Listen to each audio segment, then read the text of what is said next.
9 Your days after actions they have drove brought her out, the unwanted blizzard was attention still to this winning. place. Wind For the came down safety of off the the others, you must sawtooth leave ridgeline in immediately. long, sustained walls, not gusting, but pressing, the kind of cold that did not announce itself, but simply arrived and stayed. The logging road below Pine Ridge Timber Camp had vanished 2 days ago, swallowed by drifts that climbed past the fence posts and kept climbing. The horse barn had lost a section of its roof on the sixth night. 3 families had moved their bedding into a nest hall to share what heat remained. Gerald Harwell's stovepipe glowed dull orange in the darkness, working too hard, the iron expanding in ways it was not meant to sustain. Water froze solid inside the barrels before midnight. The chinking between the cabin logs cracked in the cold and fell away in pale crumbles, and no one had the materials or the will to replace it. The storm did not care about any of them. It did not care about contracts or debt ledgers or the names written inside them.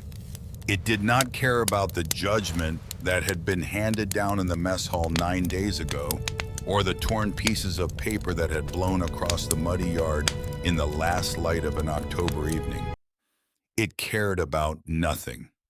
It pressed down on Pine Ridge Timber Camp the same way it pressed down on every other living thing in Sawtooth Hollow, with perfect, indifferent equality.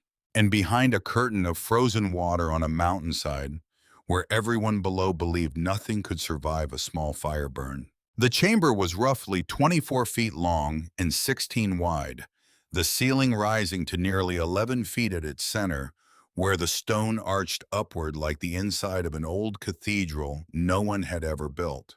Almost no daylight reached this place.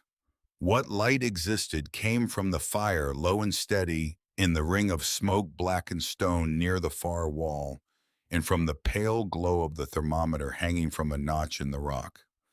The walls were marked with charcoal, columns of numbers, temperatures recorded, twice daily fuel consumption by bundle food remaining, by rough weight days counted in single vertical strokes, with a diagonal drawn through each completed set of 5. The 9th diagonal stroke had been drawn that morning. Lita Greer sat beside the fire and placed another heated river stone beneath the layered hides that formed the sleeping enclosure in the corner. She did not rush. She had learned in 9 days that rushing was the first way to make mistakes, and mistakes in here had costs she could not afford to pay. She checked the thermometer. 44 degrees inside the chamber, 31 near the entrance passage. Outside, through 100 feet of stone and ice, the temperature had not risen above 8 below zero since the 3rd day of the storm. She picked up a stick of charcoal and added a notation to the wall. Day 9. Outside temperature unknown. Wood supply 11 bundles remaining. Food adequate for 6 more days at current ration. Then she looked at the fire for a long moment, the way a person looks at the one thing in the room that is keeping them alive, and she thought about nothing in particular, which was how she had learned to rest without sleeping. She was not supposed to be alive. Everyone at Pine Ridge Timber Camp had made their calculations. Gerald Harwell had made his. His son Derek had made his. Even Dex Farrow, the mine foreman, who had handed over that walnut payroll box with its brass lock and iron handle, had made his in the quiet arithmetic of a man who chooses the easiest available answer and moves on. They had all agreed in their different ways on the same conclusion. A young woman with no family, no money, no shelter, and no allies turned out into an Idaho Territory autumn with a wool blanket and half a loaf of barley bread would not survive 2 weeks. The mountains in October did not negotiate. The cold did not make exceptions. The calculation was simple. They had not calculated for her. Rewind 3 weeks. Back to when Lita Greer was still just another pair of hands. She had come to Pine Ridge Timber Camp 4 years earlier, in the autumn of 1884, after her parents died of fever on the emigrant trail into Idaho Territory. She had been 16 years old. She had owned the clothes on her back, a small canvas bag with a change of linen, and a tin of her mother's sewing notions, and a labor contract signed on her behalf by the territorial agent who processed abandoned miners at the way station in Clearwater Junction. The contract was simple in its structure. Pine Ridge Timber Camp would provide food, shelter, and medical care as needed. In return, Lita Greer would work. The debt accrued during her parents' wagon journey in amounts she had never seen itemized and had never been able to fully understand would be repaid through her labor at a rate Gerald Harwell calculated each month. 4 years later, the debt had not meaningfully decreased. Gerald's calculations had a way of expanding to fill available space. She had learned in those 4 years to make herself useful without making herself visible. Her mother had taught her numbers, real numbers, not just counting, but the kind of careful arithmetic that let you track flour sacks against head count and know immediately when something did not add up. That skill had made her valuable to Gerald Harwell in a specific and limited way. He let her keep the supply ledgers. He let her weigh rations and record distributions. He did not let her ask questions about the columns that did not balance. She was 5 feet and 4 inches tall, and she moved through the camp with the particular economy of a person who had spent years learning which spaces were safe to occupy and which were not. Her gray-blue eyes held a quality that was not quite wariness and not quite calm, but something in between, the quiet attention of someone who had learned to read rooms before entering them, to measure the temperature of a conversation before speaking into it. The faint scar above her left eyebrow, a pale crescent from a wagon wheel spoke that had caught her during a creek crossing when she was 12, had faded over the years to the point where you would only notice it in certain light, when she turned her head at a particular angle and the scar caught the edge of a lamp flame and went briefly silver. Her hair was a medium brown, the color of creek water in autumn, worn loose to her shoulders in natural waves she had never had the products to style or the time to arrange. She had windburn on both cheekbones from the mountain air. Her hands showed the work, short, clean nails, capable fingers, the faint ghost of flour dust in the lines of her knuckles from 4 years of bread making at the camp kitchen. She wore her olive canvas chore jacket every day. The fabric faded to a soft sage green, the collar slightly frayed, the left pocket repaired twice with mismatched thread. She wore it the way some people wore their names. It was simply part of what she was. Around her neck, on a thin cord of braided wool, hung a small silver ring that had been her grandmother's. She never took it off. It was the only thing she owned that Gerald Harwell had not found a way to put into his ledger. Pine Ridge was not a cruel place exactly. It was a controlled one. Gerald Harwell maintained his operation the way a careful man tends a fire, feeding it exactly what it needed, keeping it exactly the size he wanted, never letting it grow in directions he had not planned. He was a large man with a deliberate manner and a memory for numbers that was in its own way as precise as Lita's. He knew every debt in his ledger to the cent. He knew which workers could be pushed and which required gentler handling. He knew that a person who believed they could not survive without him rarely caused trouble. That belief was the foundation of everything he had built at Pine Ridge, and he maintained it with the same careful attention he gave to his account books. His son Derek was 24 years old and lived by different rules. Derek Harwell was not a vicious person in the way that word is usually meant. He was not deliberately cruel. He was something more dangerous. He was a person who had never been required to account for the damage he caused, who had grown up watching his father calculate consequences for everyone around him, while Derek himself remained perpetually exempt from the column. He gambled. He had been gambling since he was 17, small games at first cards, with the seasonal workers, Then larger games when the ore wagons came through from Silver Creek Mine and brought with them men who played with real money. He lost more than he won. He always had. He had a way of believing each time that the next hand would correct the previous one. But there was something beneath the gambling that Lita had observed over 2 years of careful watching. Derek was not simply reckless. He was afraid. Specifically, he was afraid of his father, and the fear expressed itself not as submission, but as a desperate, repetitive attempt to solve his own problems before Gerald could discover they existed. He had an older cousin, a man named Arden, who had once been part of the Harwell operation and had been quietly removed from it when Gerald decided Arden's judgment was unreliable. Derek had watched that removal. He had understood what it meant. Every debt he accumulated in secret was at its core an attempt to remain the kind of son Gerald did not have reason to remove. It was this fear more than the gambling itself that made him dangerous in the particular way he turned out to be dangerous. A man who gambles carelessly can lose money. A man who gambles while terrified of discovery will eventually make a calculation that sacrifices someone else to protect himself because the alternative is a conversation he cannot afford to have. Whenever the ore wagon stopped at Pine Ridge for a night's rest and resupply, Derek disappeared after dark. He would come back before breakfast, sometimes flushed, sometimes pale, sometimes with a new set of debts that he would spend the following weeks trying to quietly resolve. Lita had watched this pattern for 2 years without speaking of it.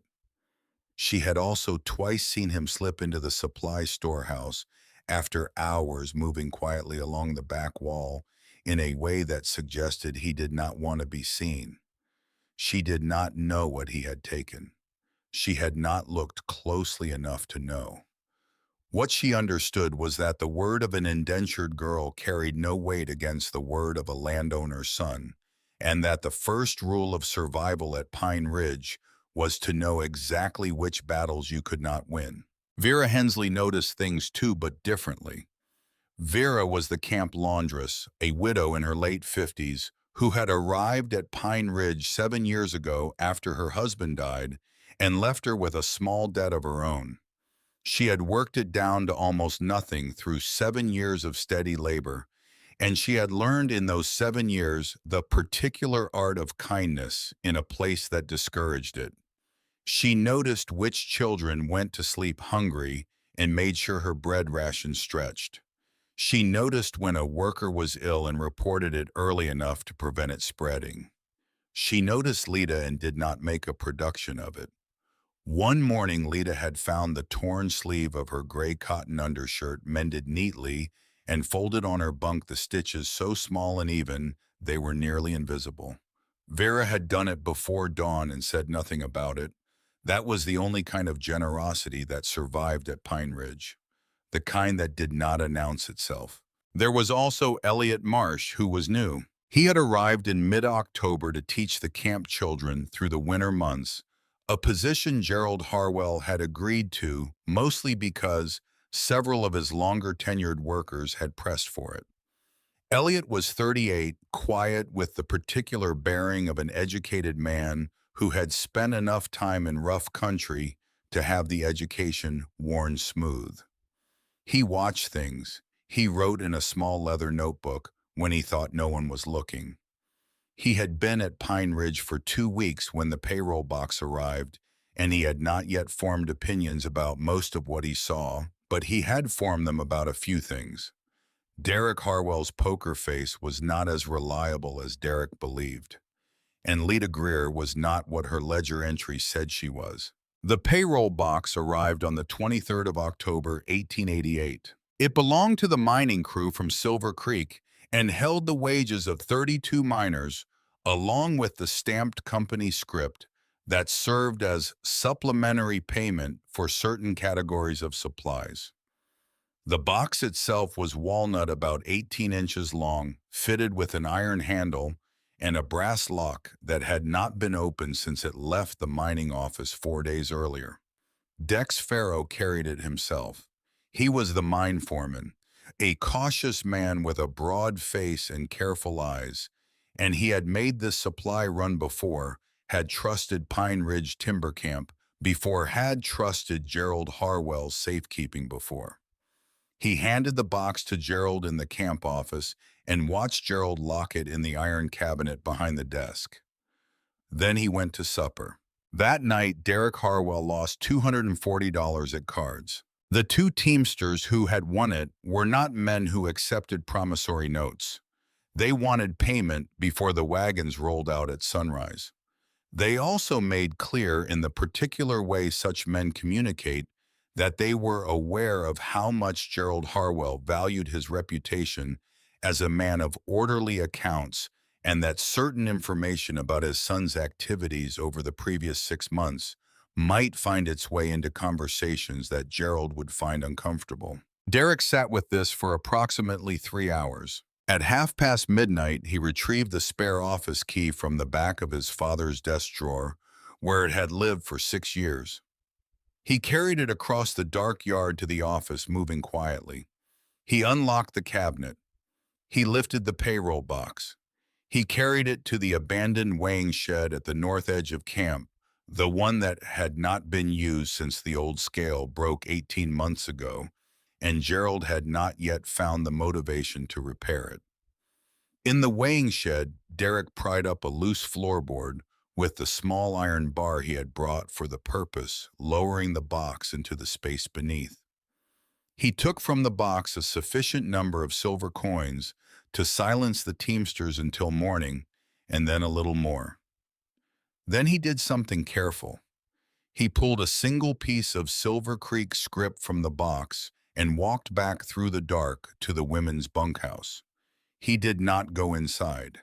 He reached through the half-open window beside the door, found the sewing basket that always sat on the shelf just inside, and pressed the folded script beneath the top layer of thread spools. He had chosen Lita because she had seen him. Not the night of the payroll box, but the week before, when he had come out of the supply storehouse at 11 in the evening, moving the way a person moves when they do not want to be seen moving. He had turned and found her standing 10 feet away with an empty water pitcher coming back from the well. Their eyes had met for 2 seconds. She had said nothing.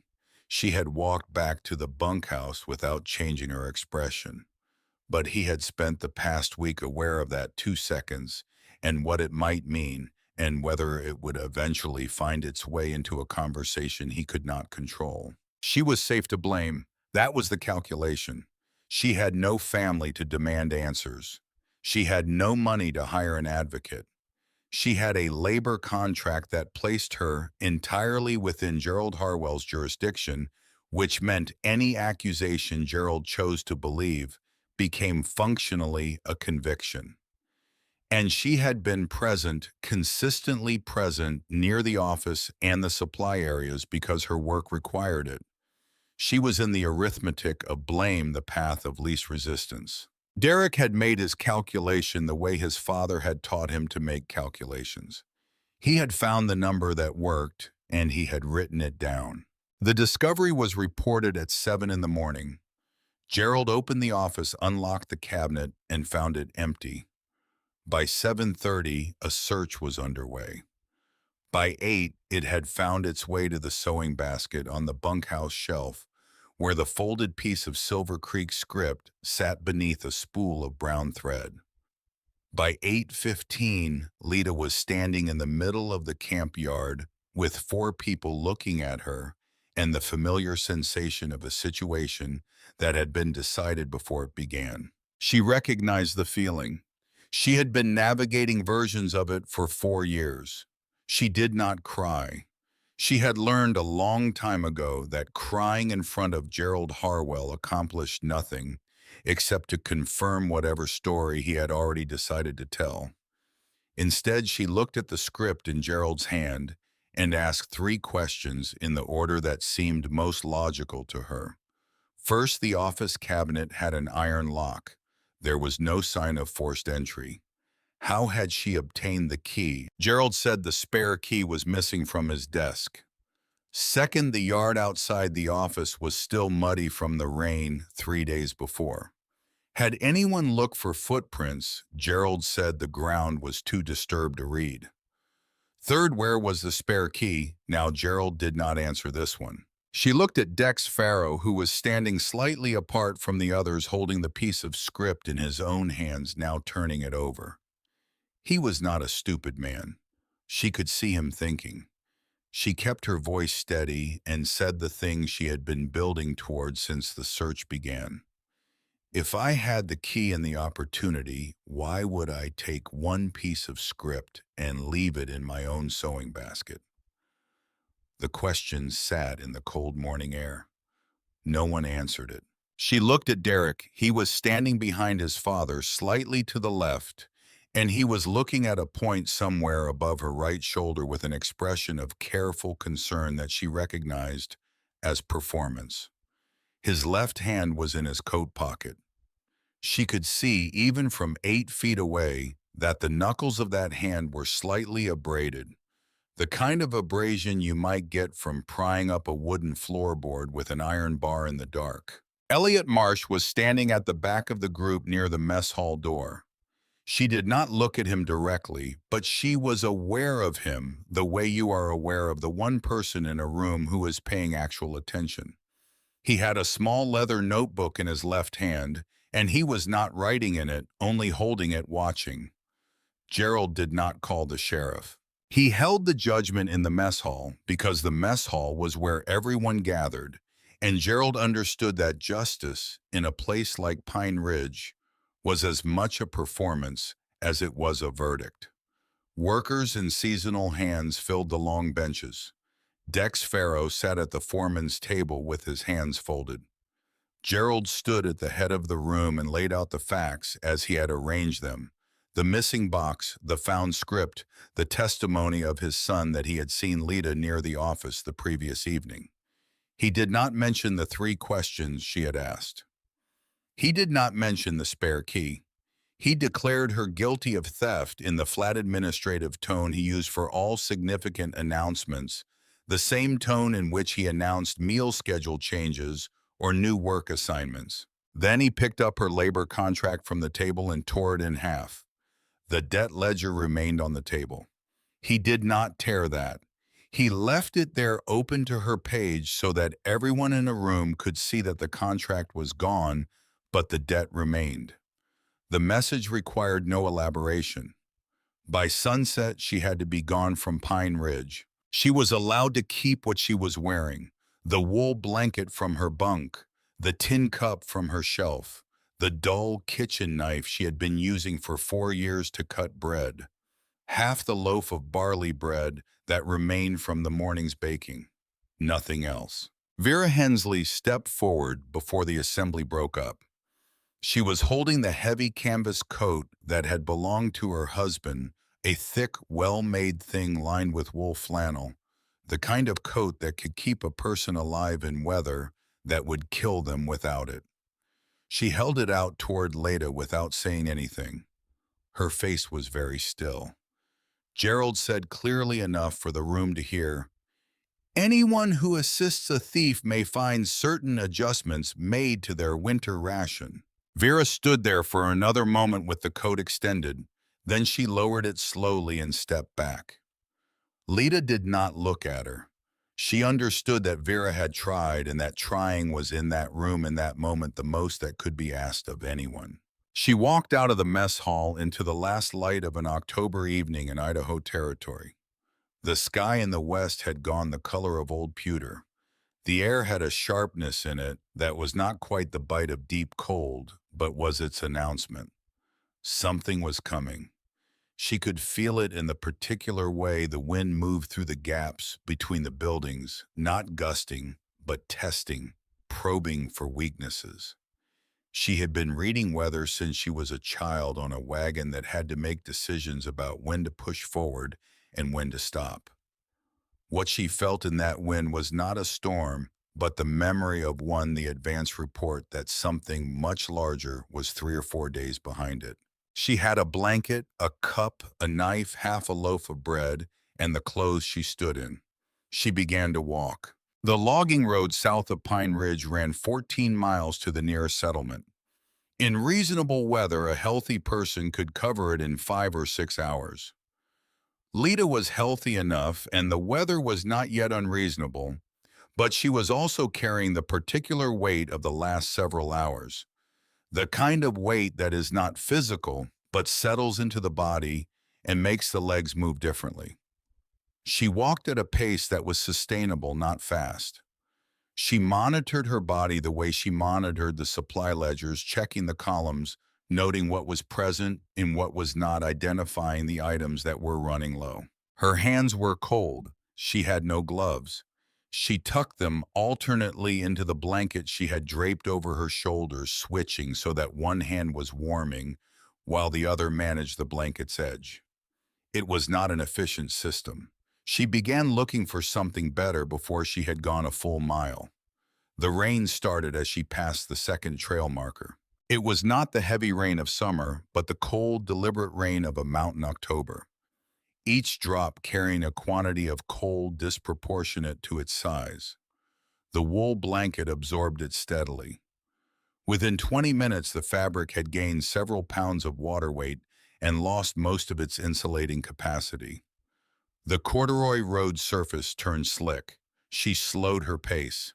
Moving fast on slick ground was another form of mistake she could not afford. At the fork where the south logging road split into two skidding trails, a fallen pine blocked the lower path completely. The tree was enormous, 3 feet across at the break, and it had come down recently enough that the splintered wood at the break was still pale and bright. There was no way around it. The ravine on the left side dropped away too sharply, and the brush on the right was dense enough to be impassable in the dark without taking damage. She looked at the slope above. No trail, just rock and spruce in the particular darkness of a mountain face at dusk. She climbed. She moved the way she had been moving since she left the camp, with economy, with attention. She tested each foothold before committing weight. She used the spruce trunks as anchor points, not grabbing, but pressing her palm flat against the bark for balance. When she found a wind shadow behind a large boulder, she stopped and stood in it for 90 seconds, letting her heart rate steady, letting the cold recede enough from her fingers to feel them again. She drank from the water sliding down the rock face, rather than stopping at the stream she could hear below, because stopping at a stream meant kneeling in the mud and losing the heat she had accumulated from the climb. The temperature dropped as the altitude increased. The rain had a new quality to it, now colder, closer to ice without quite committing. She did not let herself think about the settlement 14 miles south. She did not let herself think about Pine Ridge or Gerald or the ledger page with her name on it. Those were facts that existed in a world she no longer had access to. The world she had access to was this slope, this rock, this wind, this particular degree of cold, and the next foothold, and the one after that. Everything else was weight she couldn't carry. Then she heard it. Through the rain and the wind and the sound of her own breathing through the dark spruce forest that had closed in around her sometime in the last hour. Without her fully registering it, there came another sound. Water. Steady. Deep. Unrelenting. Not the quick-moving chatter of a mountain creek, but something heavier, something with mass and momentum behind it, the sound of water that had been falling a long way and was committed to the falling. She turned toward it, not because she felt hope. She had moved past hope into something more fundamental, the pure animal attention to what was actually present rather than what she wished were present. The sound was present. It was a reference point. She had no other reference points that were functioning. She moved toward it. She pushed through a last dense line of spruce, and the trees opened, and she stopped. Ravenfall. Even in the darkness, even in the rain, it was something. The waterfall dropped 47 feet from a black basalt ledge into a stone basin below, and the basin was deep enough that the impact created its own weather. A permanent mist that caught what little light the sky still offered and held it, turning the air around the base of the falls into something faintly luminous. But it was not what it had been in summer. She understood that even without having seen it before. She understood it because of the cold, because of the temperature she had been tracking in her body for the past 4 hours. What she was looking at was not a waterfall that had merely survived the onset of winter. It was a waterfall that was becoming something else entirely. The edges had gone first. Weeks of successive freezing and partial thawing had built up layers of ice along the cliff-face shelf upon shelf of it, translucent blue-white, where it was thick, clear as old glass at the edges. The spray from the falls had caught on the rock and caught more spray and frozen again, building outward from the cliff face in formations that moved architecturally toward the center. The falling water itself was narrower than it had been, compressed into a central column by the ice that had built up on either side. And at the edges of that central column, where the ice formations from the two sides had nearly met, there were places where the ice formed a kind of curtain, lacy and thick, 30 feet wide, and climbing, still climbing. It was not yet the wall it would become in 5 days, in 8 days, when the temperature dropped far enough and stayed there long enough to close the last gap and seal the falls entirely behind 47 feet of ice. But it was close. And on the right side, where the ice had built furthest from the cliff face, where the overhang of the basalt ledge above had protected a section from the direct spray, there was a gap. Not large, not obvious.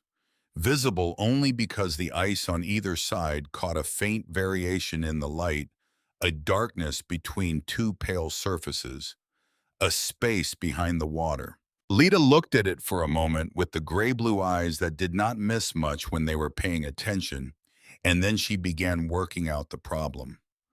The approach was mossy rock. The spray had coated everything within 15 feet of the falls with a fine layer of ice.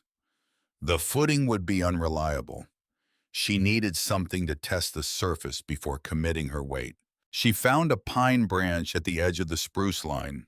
She stripped its smaller branches and fashioned it into a rough probe longer than her arm.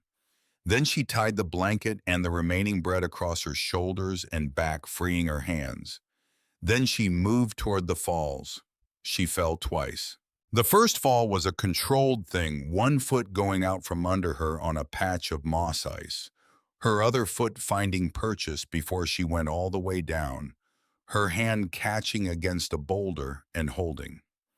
The second fall was less controlled.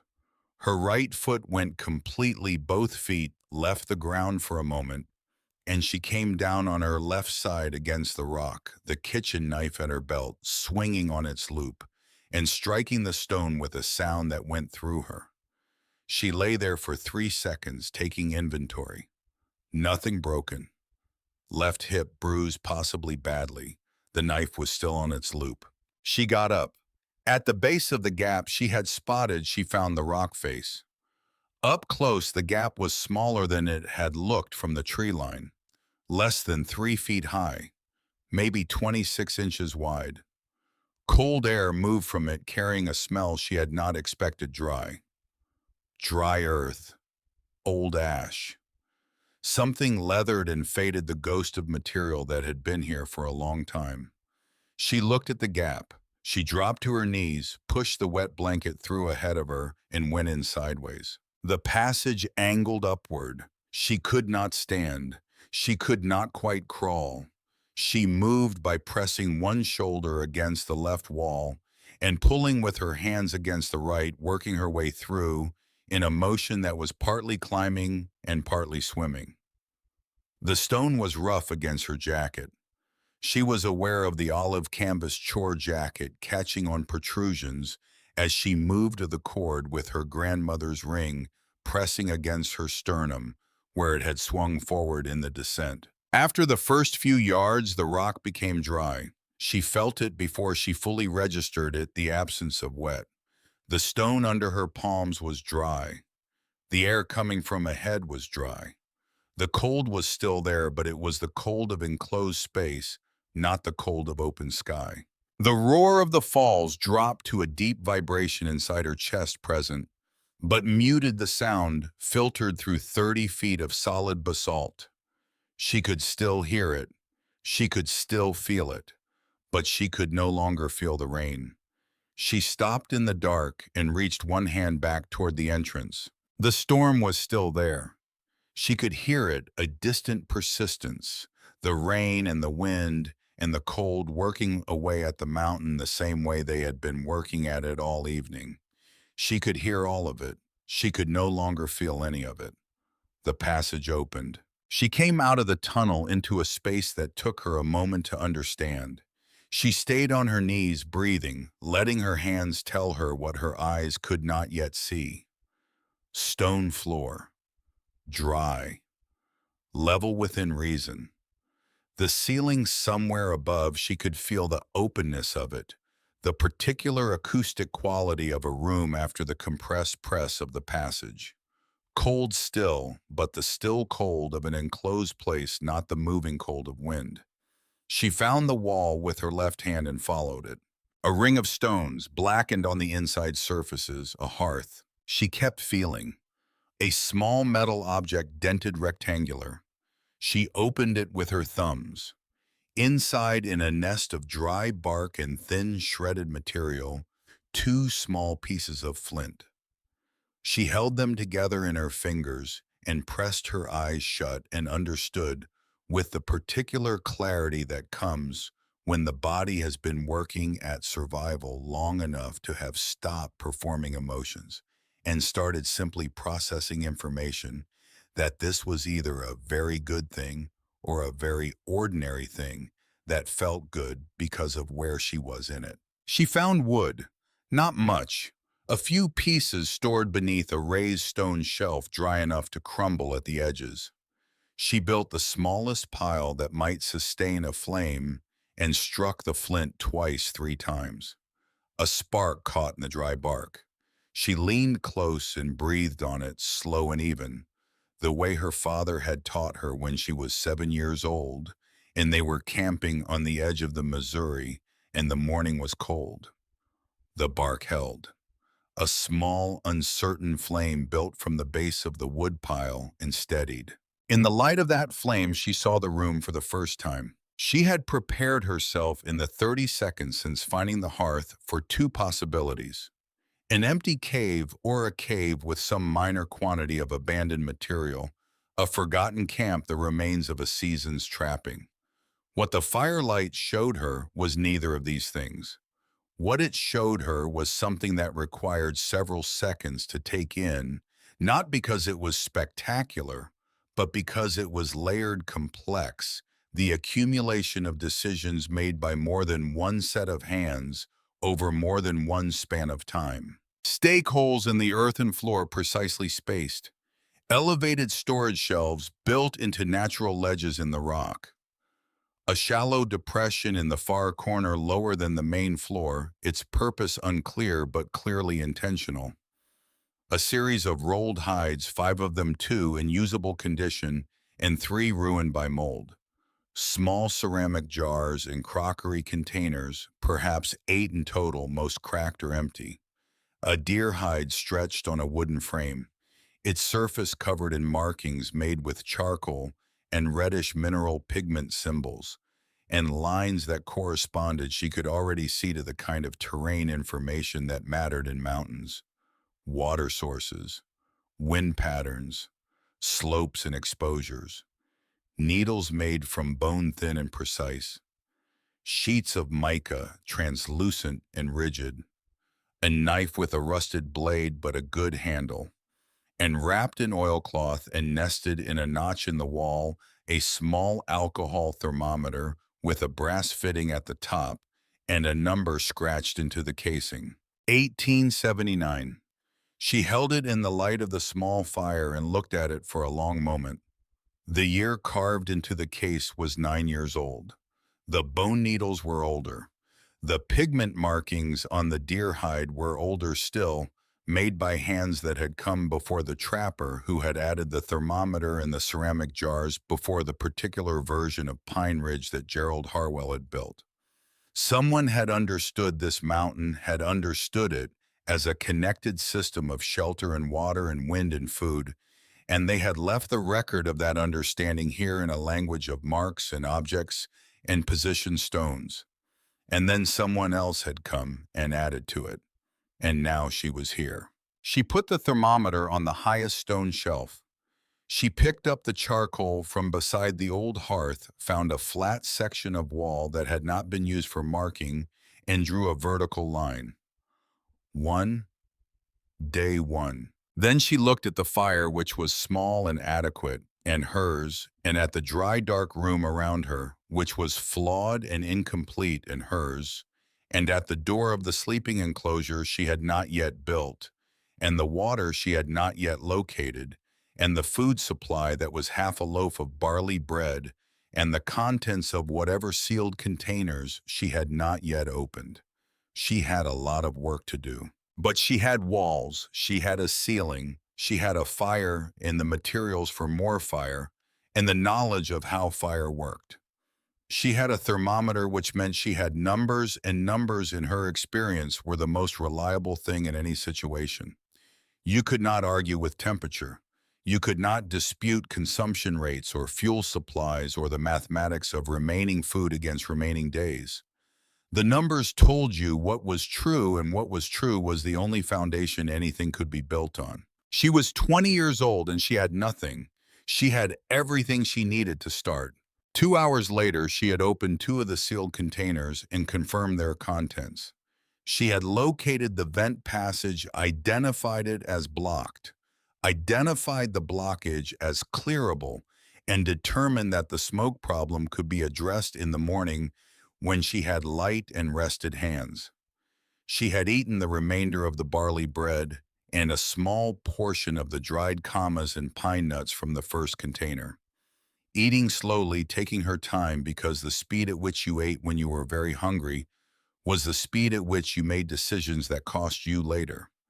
She had laid the two usable hides flat near the fire and determined which sections were sound and which needed reinforcement.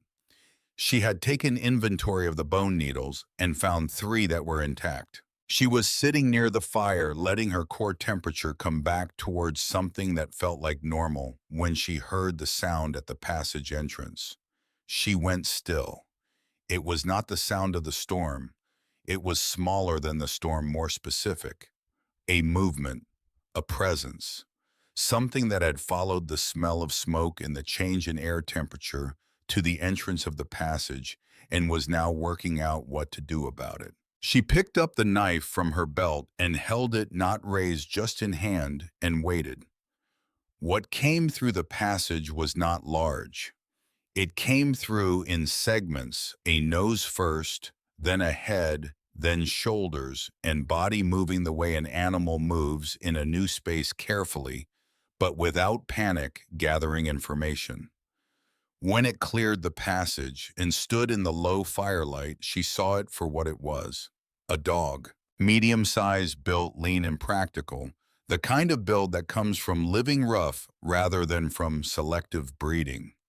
The coat was a warm, tawny brown, short and dense, darker across the back and shoulders in a pattern like a saddle. The white blaze ran straight from the center of her forehead, down between her eyes, to the tip of her muzzle, a clean, bright line in the firelight. One ear stood fully upright, the right one, its inner surface cupped toward the chamber. The other ear, the left, folded forward at the tip in a way that was permanent rather than situational. An asymmetry that gave the dog's face a quality of constant, slight inquiry. The upright right ear had a small notch cut into its top edge, pale, and healed, old enough to be simply part of her now. A thin red nylon collar sat at her throat, the color mostly faded to a soft brick pink, no tags hanging from it, no indication of a name or an origin. The dog stood at the edge of the firelight and looked at Lita.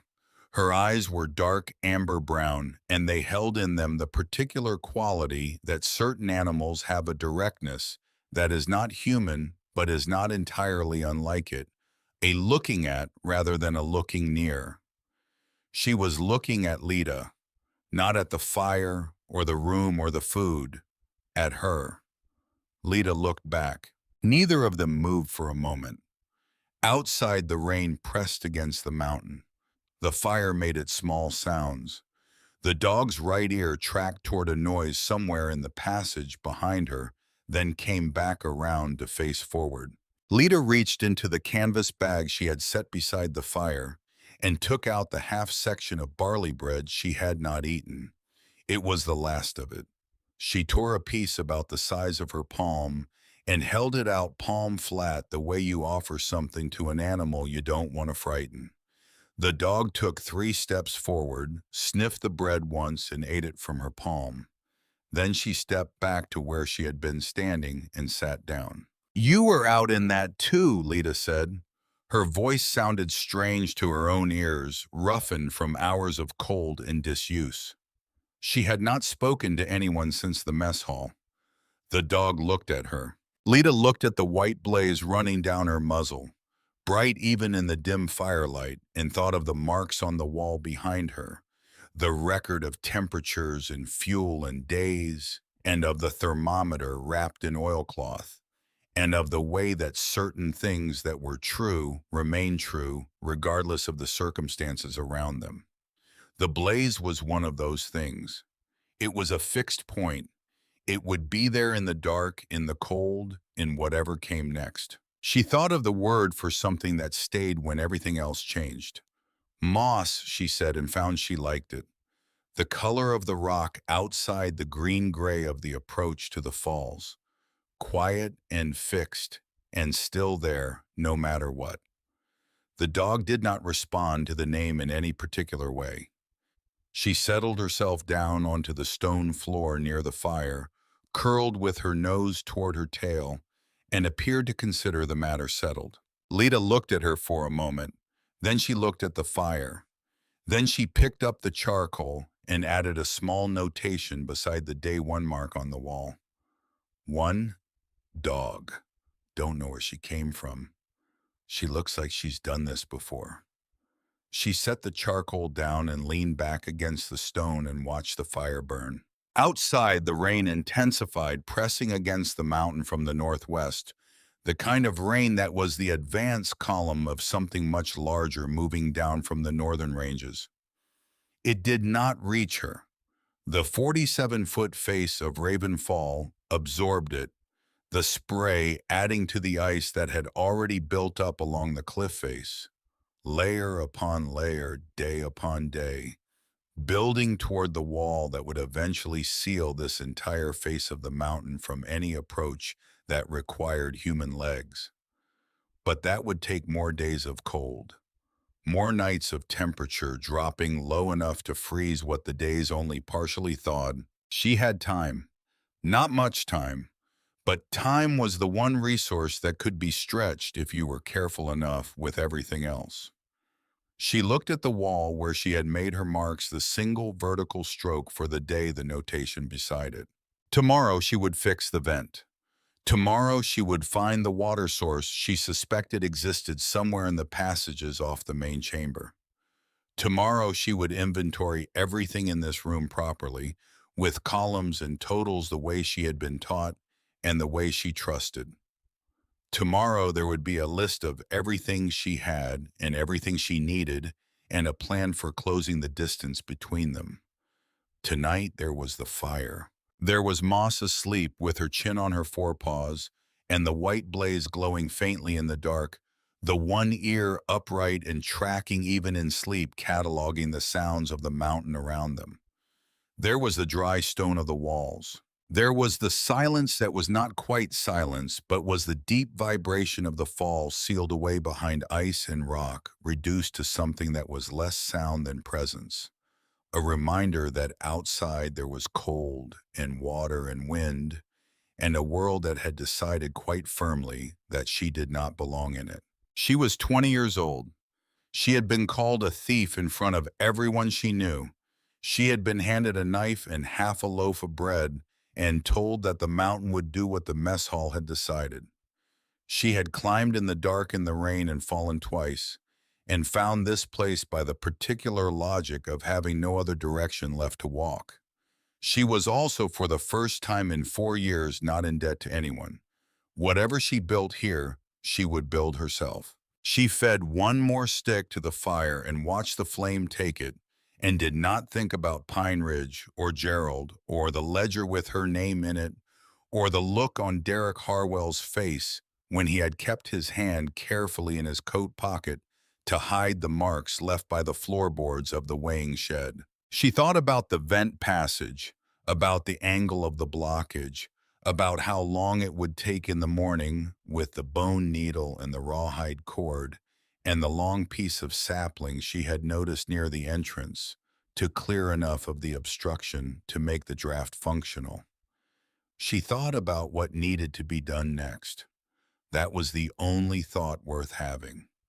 She cleared the vent on the second morning. It took longer than she had estimated. The blockage was not a single obstruction, but a layered accumulation. Roots from a spruce growing somewhere above had worked their way down through the natural fissure. Over years, maybe decades, in between the roots had collected pine needles, compacted dirt, the remnants of a bird nest built and abandoned in some long-ago spring, and over all of it, a crust of ice that had formed during the first hard freeze of the season and was now bonded to the surrounding stone. She worked at it with the sapling pole, with the stone awl she had found among the tools on the raised shelf, with her hands when the tools could not reach the right angle. She lost her footing once in the narrow passage leading upward and came down on her right knee against the stone hard enough to make the leg uncertain for an hour afterward. But she cleared it. She came back down to the main chamber with her hands dirty and her knee aching, and the particular satisfaction of a problem that had been defined, attacked, and resolved.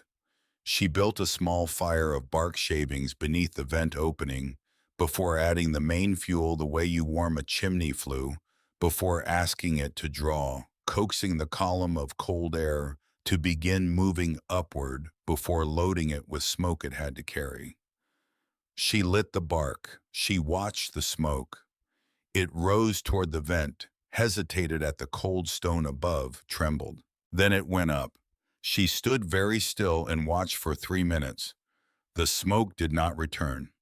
It climbed the vent passage and disappeared into whatever open sky existed above the spruce canopy on the ridge, and the chamber stayed clear, and the fire built steadily from bark to kindling, to the larger pieces of deadwood she had collected from the slope below the falls the previous afternoon. She had heat. She had draft. She had a room that would not kill her with its own smoke. She picked up the charcoal and went to the wall. Day 2, vent cleared, draft confirmed, fire sustainable. Then she started on the rest of it. The work of those first 6 days was the work of translation. She was taking what the room had been the remnant of a system built by hands that were not hers, in a time and a knowledge she could only partially read, and translating it into something that could function for a body that was here now in this particular cold, with this particular quantity of resources. It was not restoration. Restoration would have required knowing the original in full. It was more like conversation, a back and forth between what had been left and what she needed adjusting as the responses came back. The sleeping enclosure went up on the 3rd day. She selected the highest and driest section of the main chamber floor, a natural platform in the stone about 6 inches elevated from the surrounding surface, and built a low frame of willow branches. She cut from the stand she had located during her first morning's exploration below the falls, binding the joints with strips of rawhide from the cord she had found in the tools cache. The two intact hides became the walls pinned to the frame with bone needles. The third hide, the one with the mold damage along one edge, she trimmed with the rusted knife until only sound material remained, and used it as an outer layer near the entrance of the enclosure, separated from the inner walls by a gap of several inches. The gap mattered.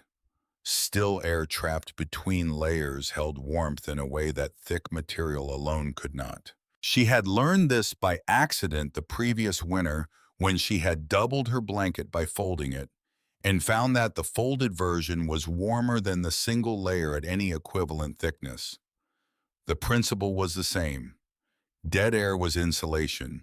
You did not need mass. You needed stillness. Moss watched the construction from a position near the main hearth, her chin on her forepaws, the upright right ear tracking each new sound as it occurred, the white blaze catching the firelight when she lifted her head to monitor a particularly unfamiliar noise. She had adapted to the chamber with a speed that suggested she had spent her life adapting to unfamiliar spaces, which was probably true.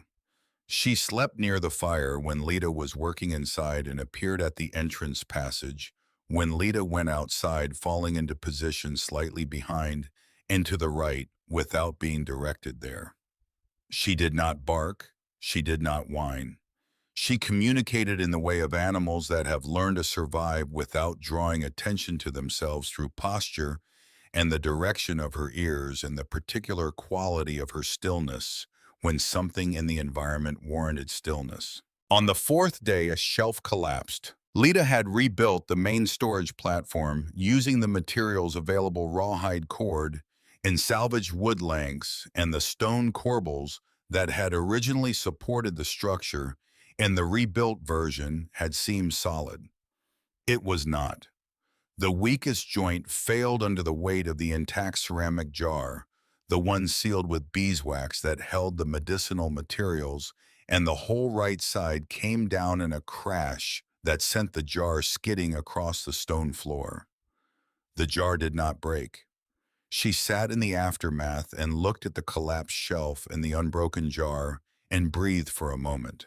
Then she rebuilt the shelf with a lighter frame, the wood lengths lashed with sinew rather than rawhide, the joints kept simpler, the weight distributed more evenly. She tested it with twice the load before trusting it. On the fifth day, she discovered the condensation problem.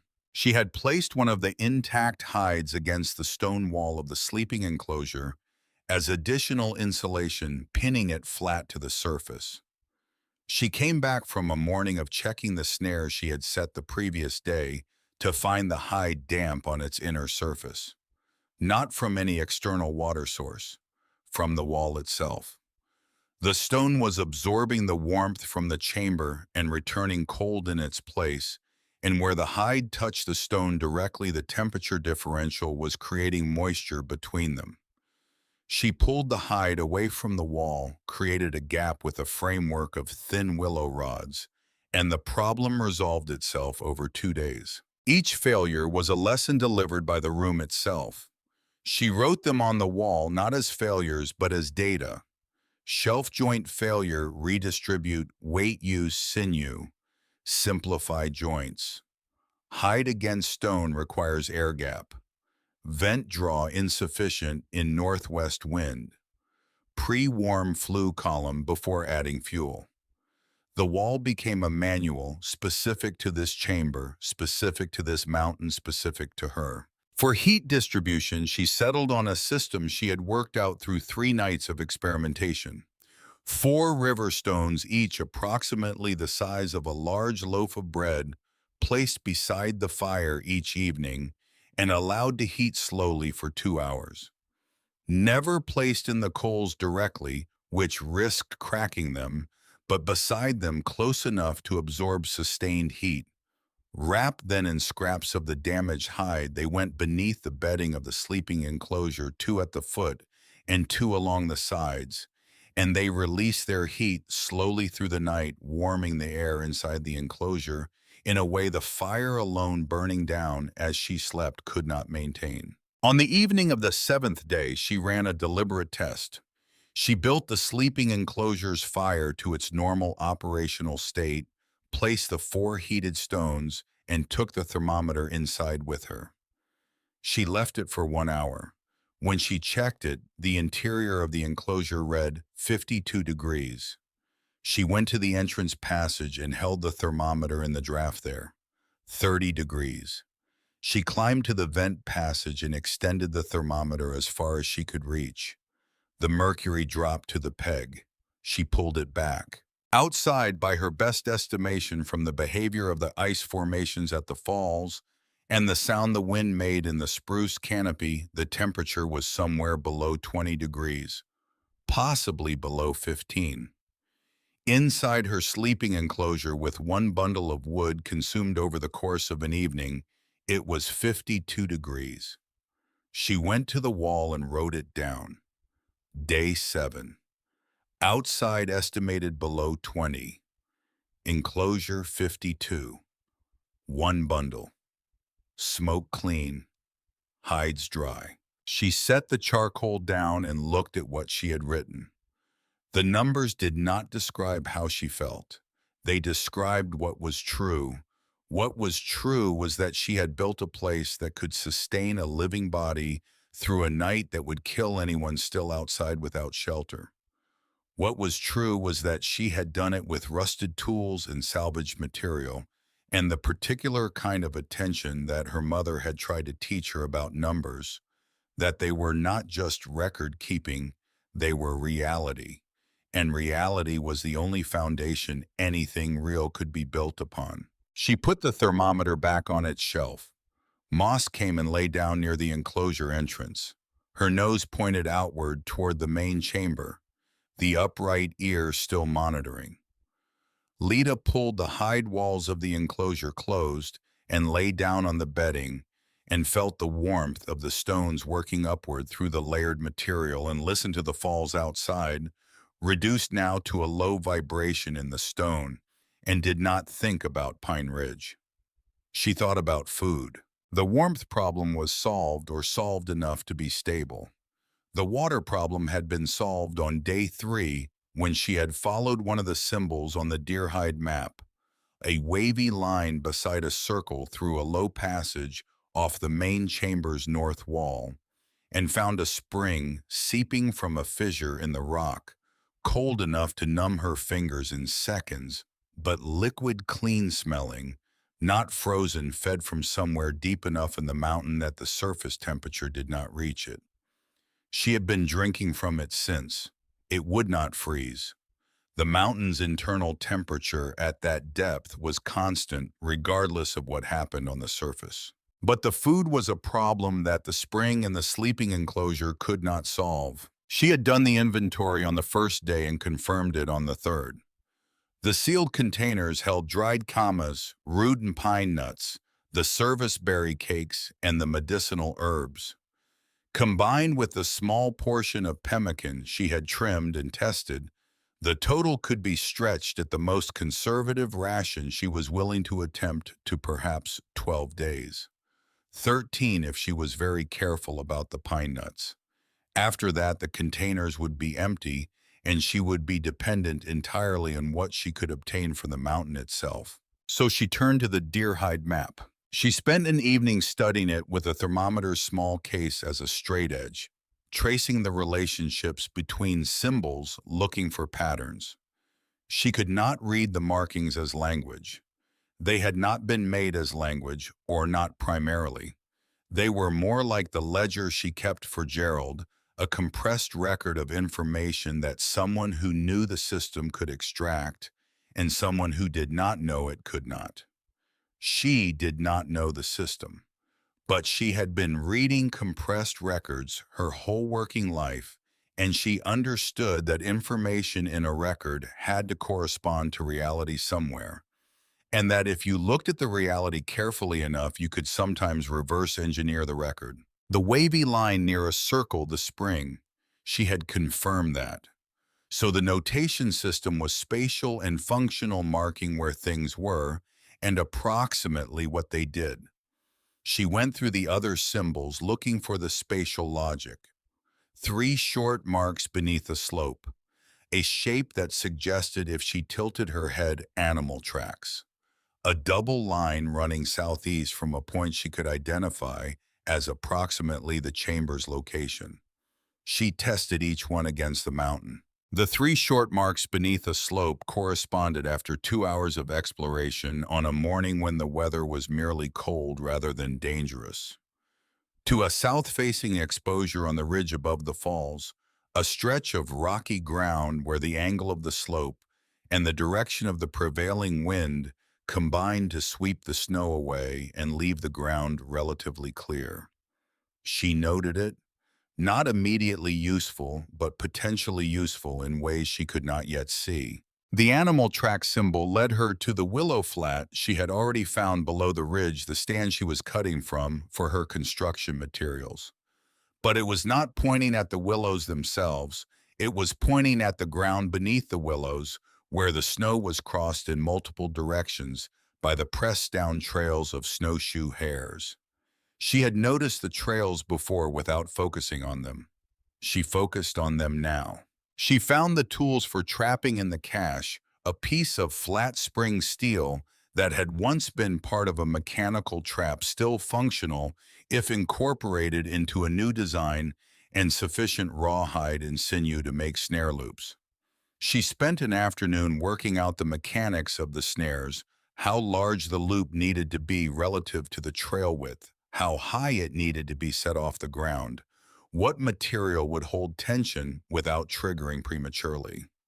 She set 3 snares in the willow flat before dark and went back to the chamber. The first morning she found that one snare had been dragged sideways.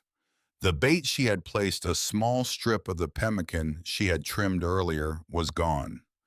The loop had never closed. She studied the disturbed snow. The animal had approached from an angle she had not anticipated from the downhill side rather than along the trail and had simply pushed the loop aside. She moved the snares to narrower gaps in the willow growth, places where the hare trails funneled through passages barely wider than a large book. In those gaps, the animal would have only one direction to move forward. The loop could not be pushed aside. It could only be triggered or avoided. The second morning, 2 of the 3 snares were undisturbed. The third had triggered but caught nothing, the loop closing on empty air. She adjusted the trigger height. The third morning, she went down to the willow flat, with Moss walking her customary position slightly behind. And to the right, the white blazed pale in the pre-dawn gray, the faded red collar barely visible against her throat. They moved quietly. Moss had learned, or had always known, the kind of silence that hunting required, the difference between the silence of resting and the silence of approach. She matched her pace to Lita's, without being directed, each footfall placed with the same deliberate care. The third snare had a snowshoe hare in it. Lita processed the animal completely. Meat, hide, sinew, bones, the small quantity of fat that could be rendered and used for the lamp she had built from a cracked clay bowl and a wick of twisted plant fiber. Nothing went to the ground. Nothing was wasted. The hide went onto a stretching frame she made from willow withes and sinew, the same basic construction she had seen illustrated in an almanac she had read twice at Pine Ridge and committed to memory because she had nothing else to read. The bones went near the fire to dry. The fat went into the lamp bowl. The meat went into the intact clay bowl with water from the spring and a few dried camas roots, and hung near the fire on a sinew cord to stay at a safe temperature until the evening meal. She was aware as she worked of something that had no column in the supply ledger, but that was real nonetheless. At Pine Ridge, she had been accused of taking what did not belong to her. Here, everything she took she used entirely. The hare's life had become her lamp and her food, and the thread that would eventually repair her jacket's fraying left pocket, and the sinew that would strengthen the sleeping enclosure's frame. Nothing about that life was wasted. It was not sentiment. It was the clearest thinking she knew how to do about what taking something actually meant and what it required in return. She set one of the hare's leg bones beside the hearth to dry thoroughly. Later it would become a needle. She went back to the deer-hide map that evening and sat with it in the firelight. Moss curled at her feet with the upright ear still tracking, and found the double line that ran southeast from the chamber's approximate position. She had not yet followed it. The distance it suggested was significant, perhaps half a mile, and the terrain between here and there was rock and talus, and in the current weather ice. She had not had surplus energy for an exploration that did not address an immediate need. She had it now. The snares were producing. The food pressure had eased from critical to manageable. She could spend energy on something speculative. She filed it as tomorrow's work and went to sleep in the enclosure with the heated stones warm against her back and the thermometer on its shelf reading 46 degrees in the chamber, and the falls outside reduced to a presence more felt than heard. She did not know in those first days what was happening at Pine Ridge. She knew what she had left.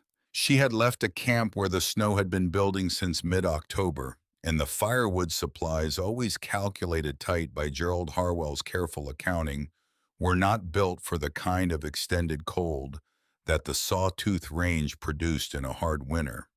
She had left people who were making decisions based on a set of facts that were not facts.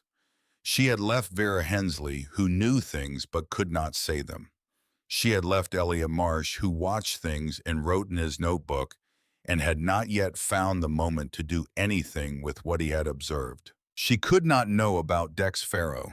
Dex Farrow was 58 years old, a mining foreman who had spent 30 years learning that numbers had a way of telling the truth, even when the people around them were not. He had come to Pine Ridge for a single overnight stop with a payroll box and had found himself stranded by early snow. His wagons unfit for the road until the temperature dropped far enough to harden the mud to solid.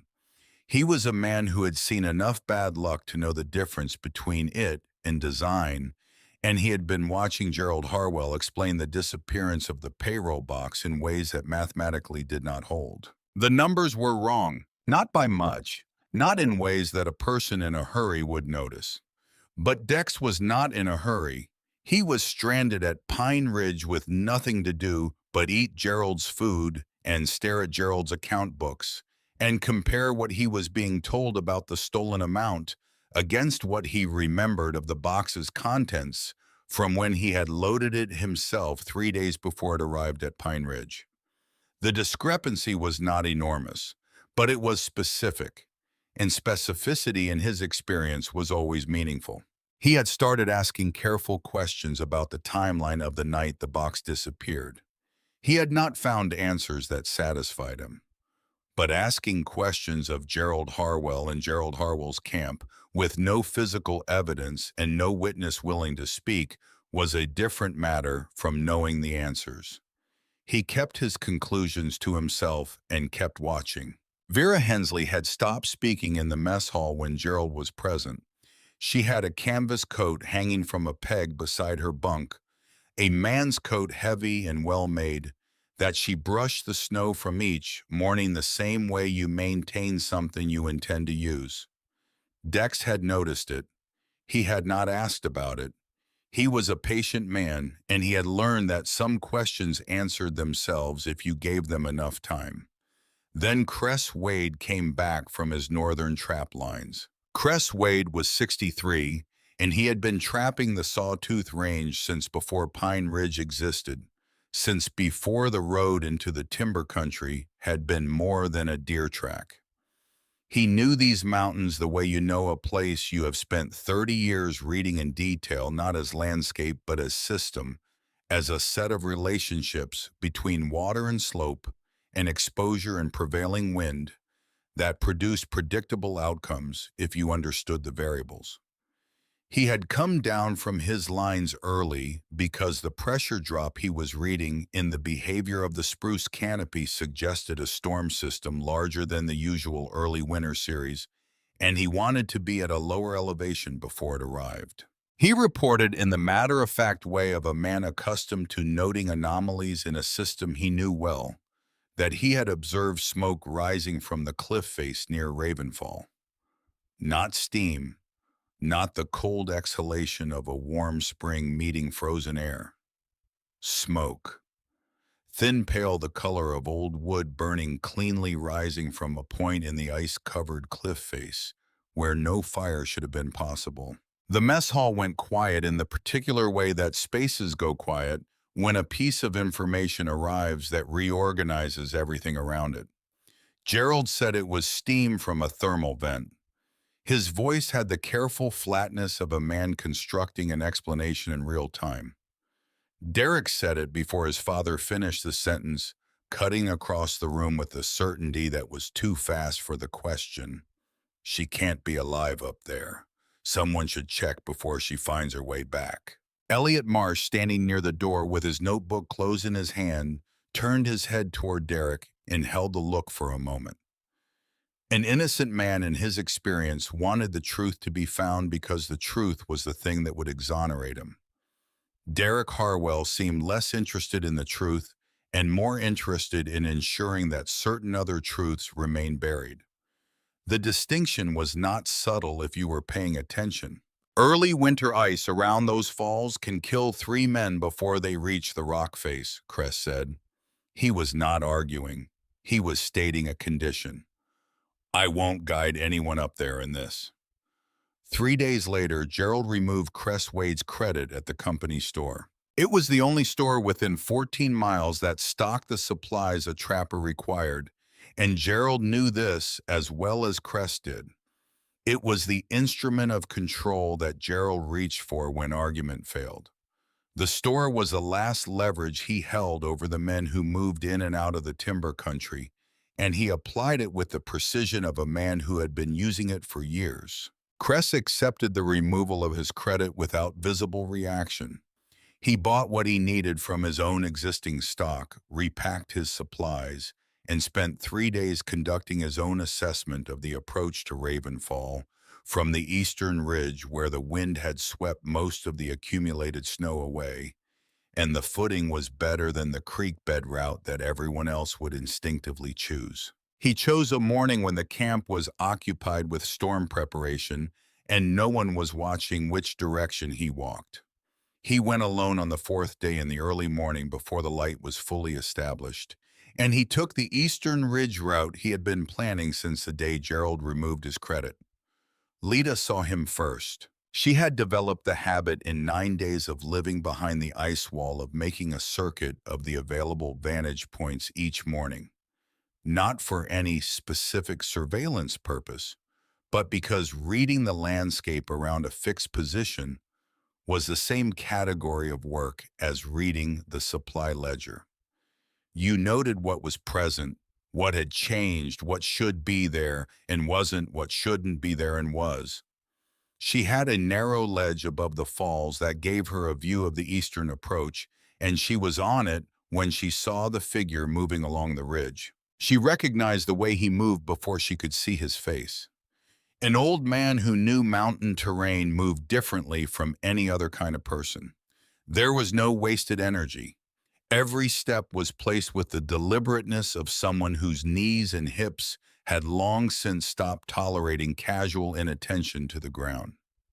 He was moving along the exposed ridge in a line that was not the most direct route to the falls, but was clearly the most informed one, using the swept ground where the footing was solid and skirting the patches where the snow had drifted and the surface was unreliable. She came down from the ledge and waited. He placed his bundle in the snow at about 20 yards from the lower entrance, the approach she had been using since the gap in the ice had narrowed enough that the upper approach was no longer manageable. Salt, 2 lengths of wire, a folded piece of heavy canvas. He stepped back from it and stood there, looking at the ice wall without any particular expression. She stepped out from behind the talus where she had been watching. He did not startle. He had the stillness of a man who had made peace with surprises. His eyes moved over her quickly, the kind of assessment that takes in relevant information without lingering on irrelevant details. He looked at her hands, her face the olive jacket with its frayed collar and mismatched repair stitching. He looked at the ice wall above them and at the narrow dark gap at its base where the entrance sat. He looked at the thin line of smoke rising from somewhere above the ice, barely visible against the gray sky. Then he looked at the ground near the lower entrance at the tracks she had made, and erased and made again over 9 days of coming and going at the drainage channel she had dug to keep the meltwater from pooling at the entrance at the willow and bark overhang she had built to prevent drifting snow from blocking the gap. He didn't say she was lucky. He didn't say she was resourceful. He looked at the work for a long time with the eyes of someone who recognized what he was looking at, and then he said, "When did you clear the vent?" "Second day," she said. He nodded as though this confirmed something he had already calculated. Inside the chamber, he moved through the space with the particular attention of someone reading a room that contains information they understand. He touched the edge of the storage shelf, tested the rawhide joints. He looked at the drainage trench.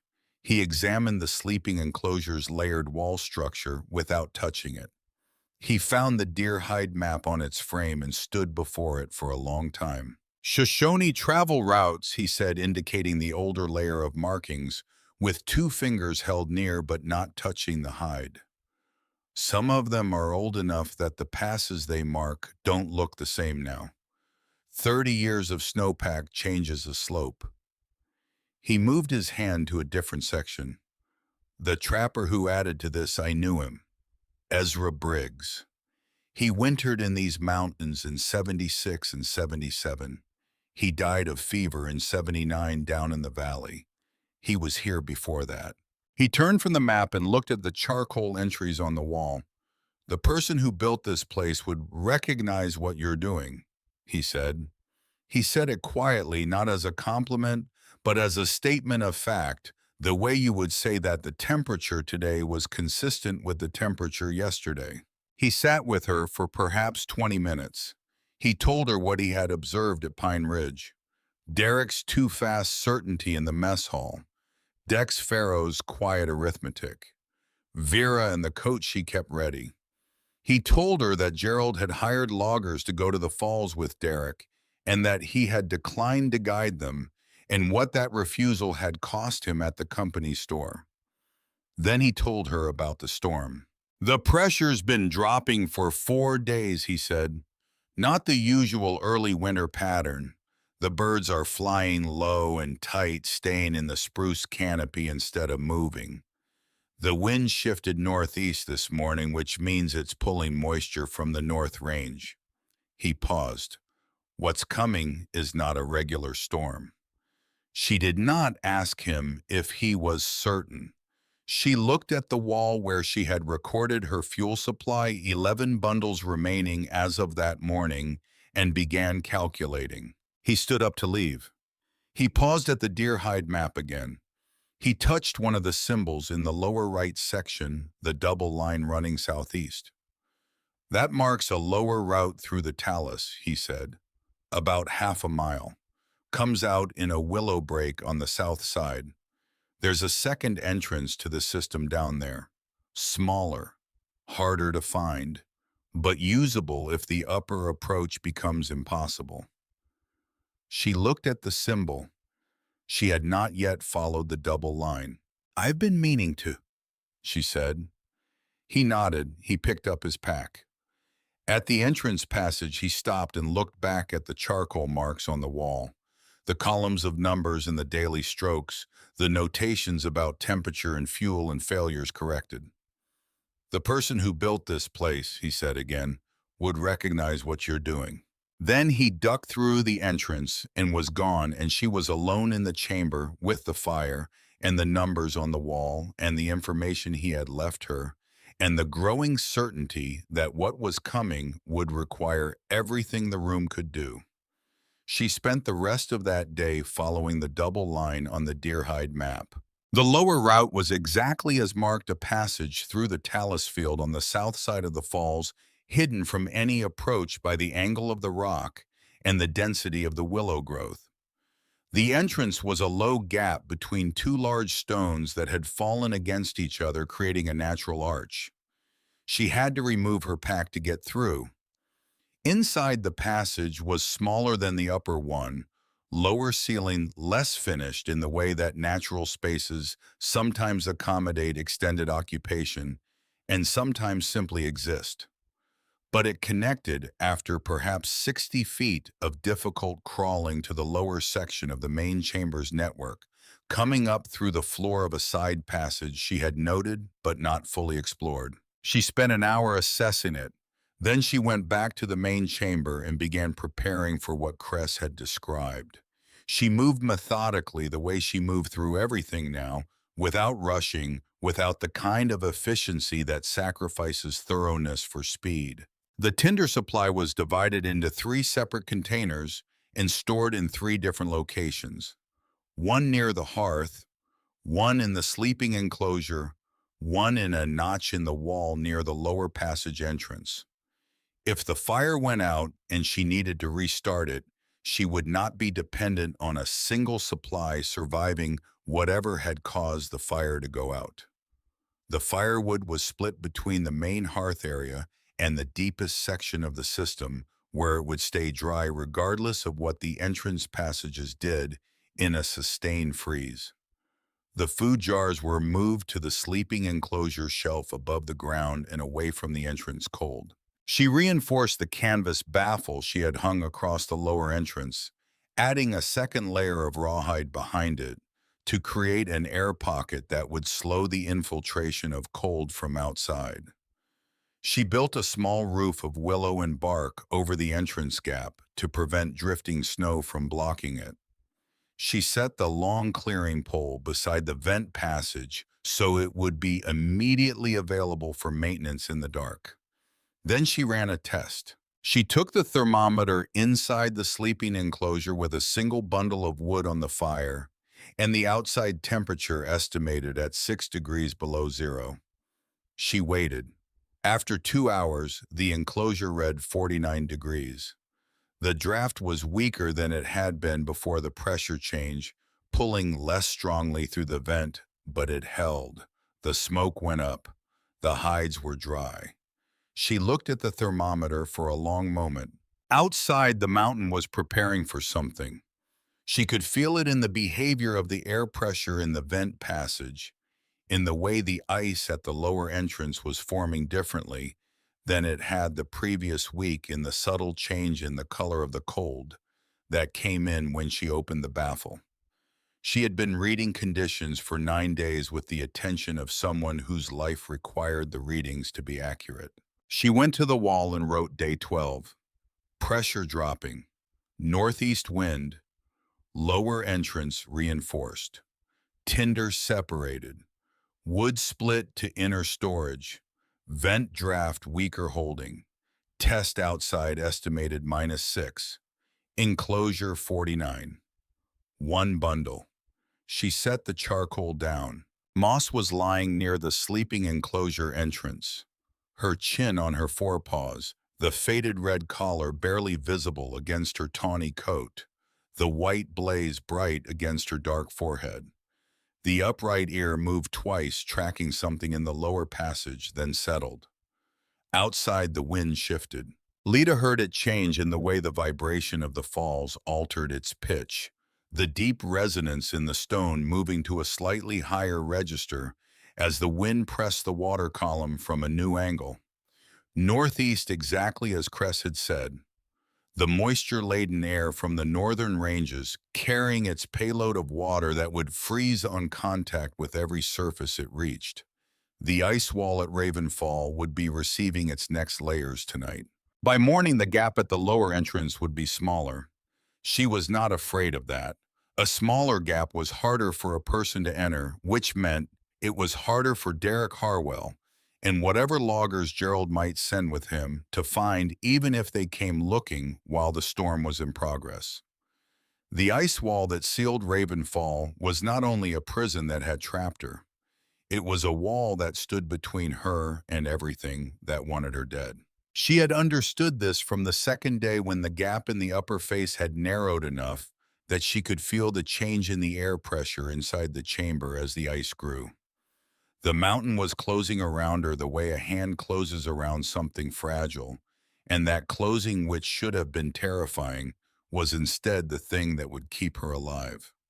The storm arrived 3 days later. It did not build from a distance or announce itself with preliminary weather. It arrived the way a door opens suddenly, completely, the threshold crossed, and the other side immediately present. The wind that hit the Sawtooth Ridgeline on the night of the 15th day was not the probing wind of the preceding days, but a sustained wall of pressure from the northeast that struck the cliff faces and the standing timber with enough force to be felt inside the chamber as a change in the vibration of the stone.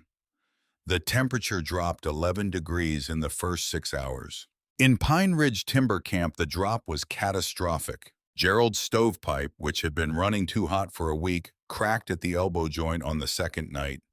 The repair took 3 hours in the cold with materials that were not quite right and produced a result that was not quite safe.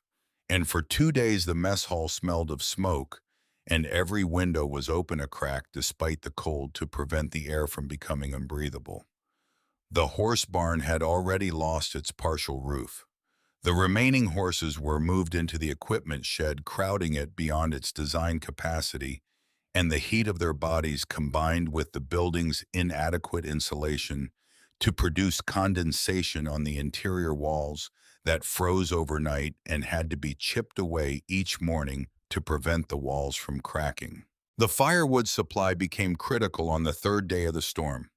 Gerald had calculated his winter supply on the assumption of an average cold season, and this was not an average cold season.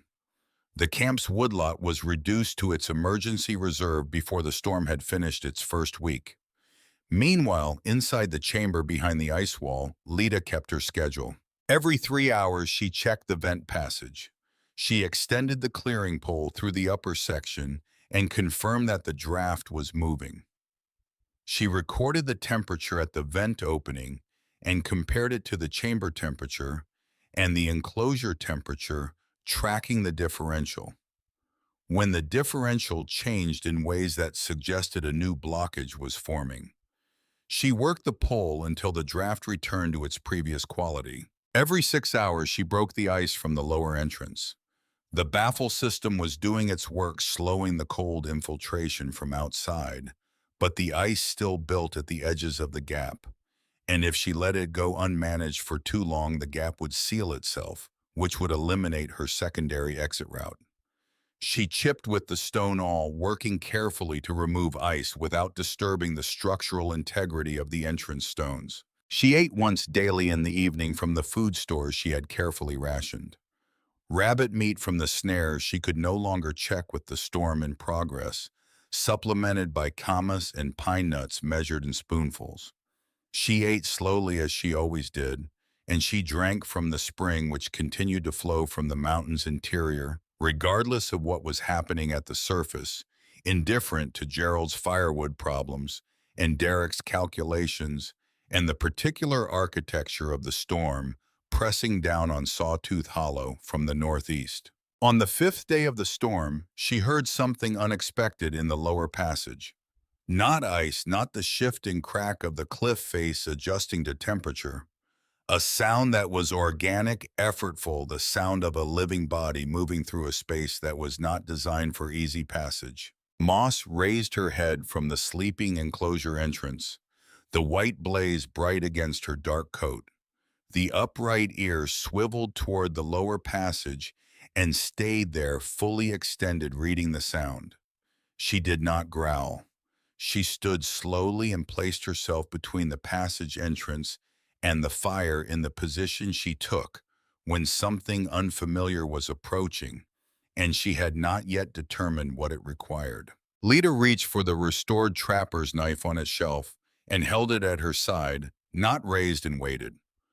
What came through the lower passage was not Derek Harwell. It came slowly and it came in pieces. A hand first, then an arm, then a shoulder and a head, and then the rest of a man who had been crawling through 60 feet of low-ceiling talus passage in a storm that was trying with considerable force to kill everything exposed to it.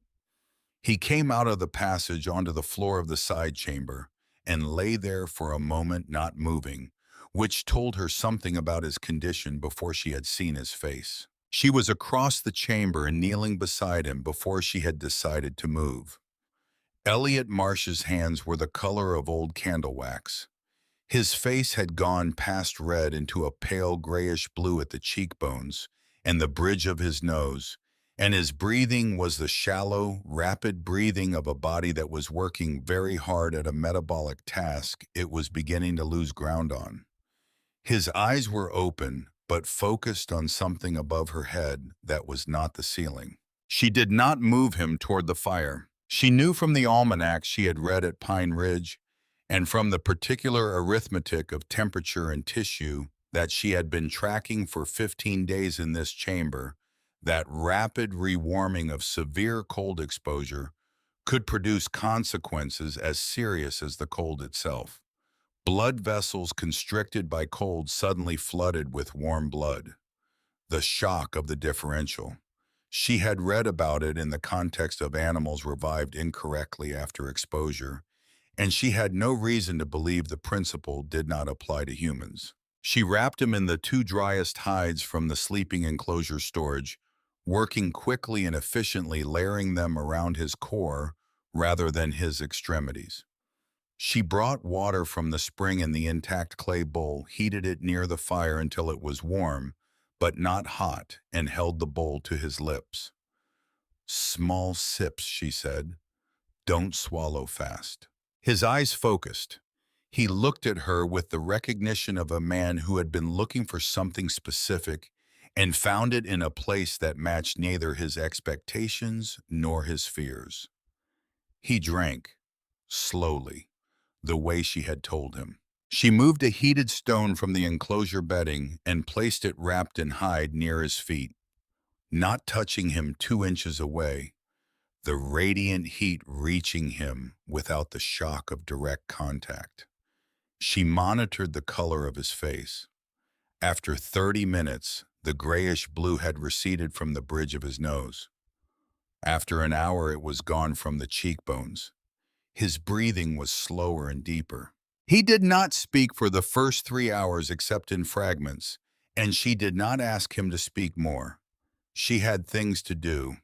She checked the vent-cleared new ice from the lower entrance, took the temperature readings and added them to the wall, set a heated stone under the enclosure bedding. She worked around him the way she worked around everything in the chamber, efficiently, quietly, without performance. He watched her work. She could feel him watching, not in the uncomfortable way of being observed, but in the way of someone who is understanding something by watching it happen. She had the sense from the quality of his stillness that he was revising something in the notebooks he kept in his coat pocket, revising it in his mind since the notebooks were too cold and his hands too uncertain to write in yet. On the 3rd hour, he said, "You built all of this." It was not a question. "The structure was already here," she said. "I rebuilt it." He was quiet for a moment. Then, "How long have you been keeping those records?" "Since the first night."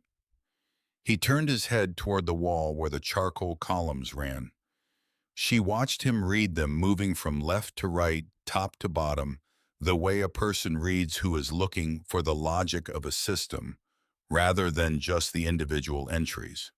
She could tell when he found the pattern by the slight change in his expression. "You've been tracking efficiency," he said, "not just temperature. You're tracking the relationship between fuel input and temperature output. That's how you know when the system is working and when it isn't," she said. If it takes more wood to produce the same temperature, something has changed. Usually the vent. He looked at her for a long moment. His notebook was in his hand. He did not open it. "Tell me about the night the payroll box disappeared," he said. She told him.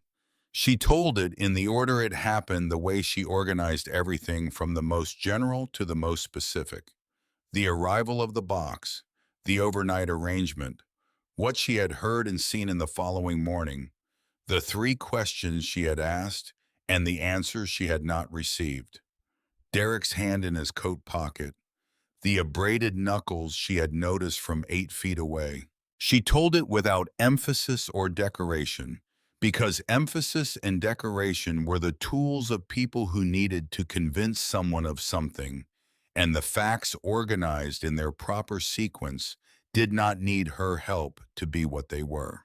Elliot Marsh listened with the particular quality of attention she had noted on the first day she had been aware of him: total, unperformative, organized.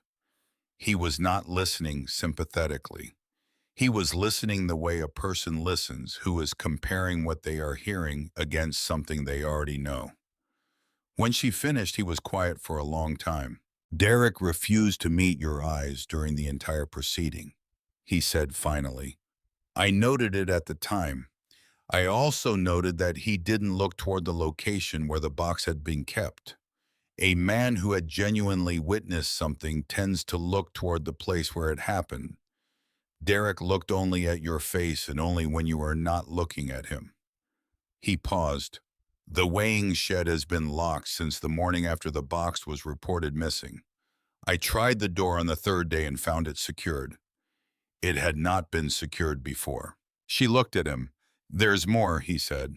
He told her about Dex Farrow and the numbers, about the discrepancy between what Gerald had reported as missing and what Dex remembered loading into the box, about the way Gerald's account of the night's timeline had small inconsistencies in it that grew more noticeable the more times he repeated the story, because lies told repeatedly tend to calcify in ways that make the calcifications visible if you are watching carefully enough. Then he told her what the deer hide map had confirmed for him. He had studied it for the better part of 2 hours while his hands were warming, reading it the way a man reads a document in a language he partially knows, extracting what he could and marking what he couldn't.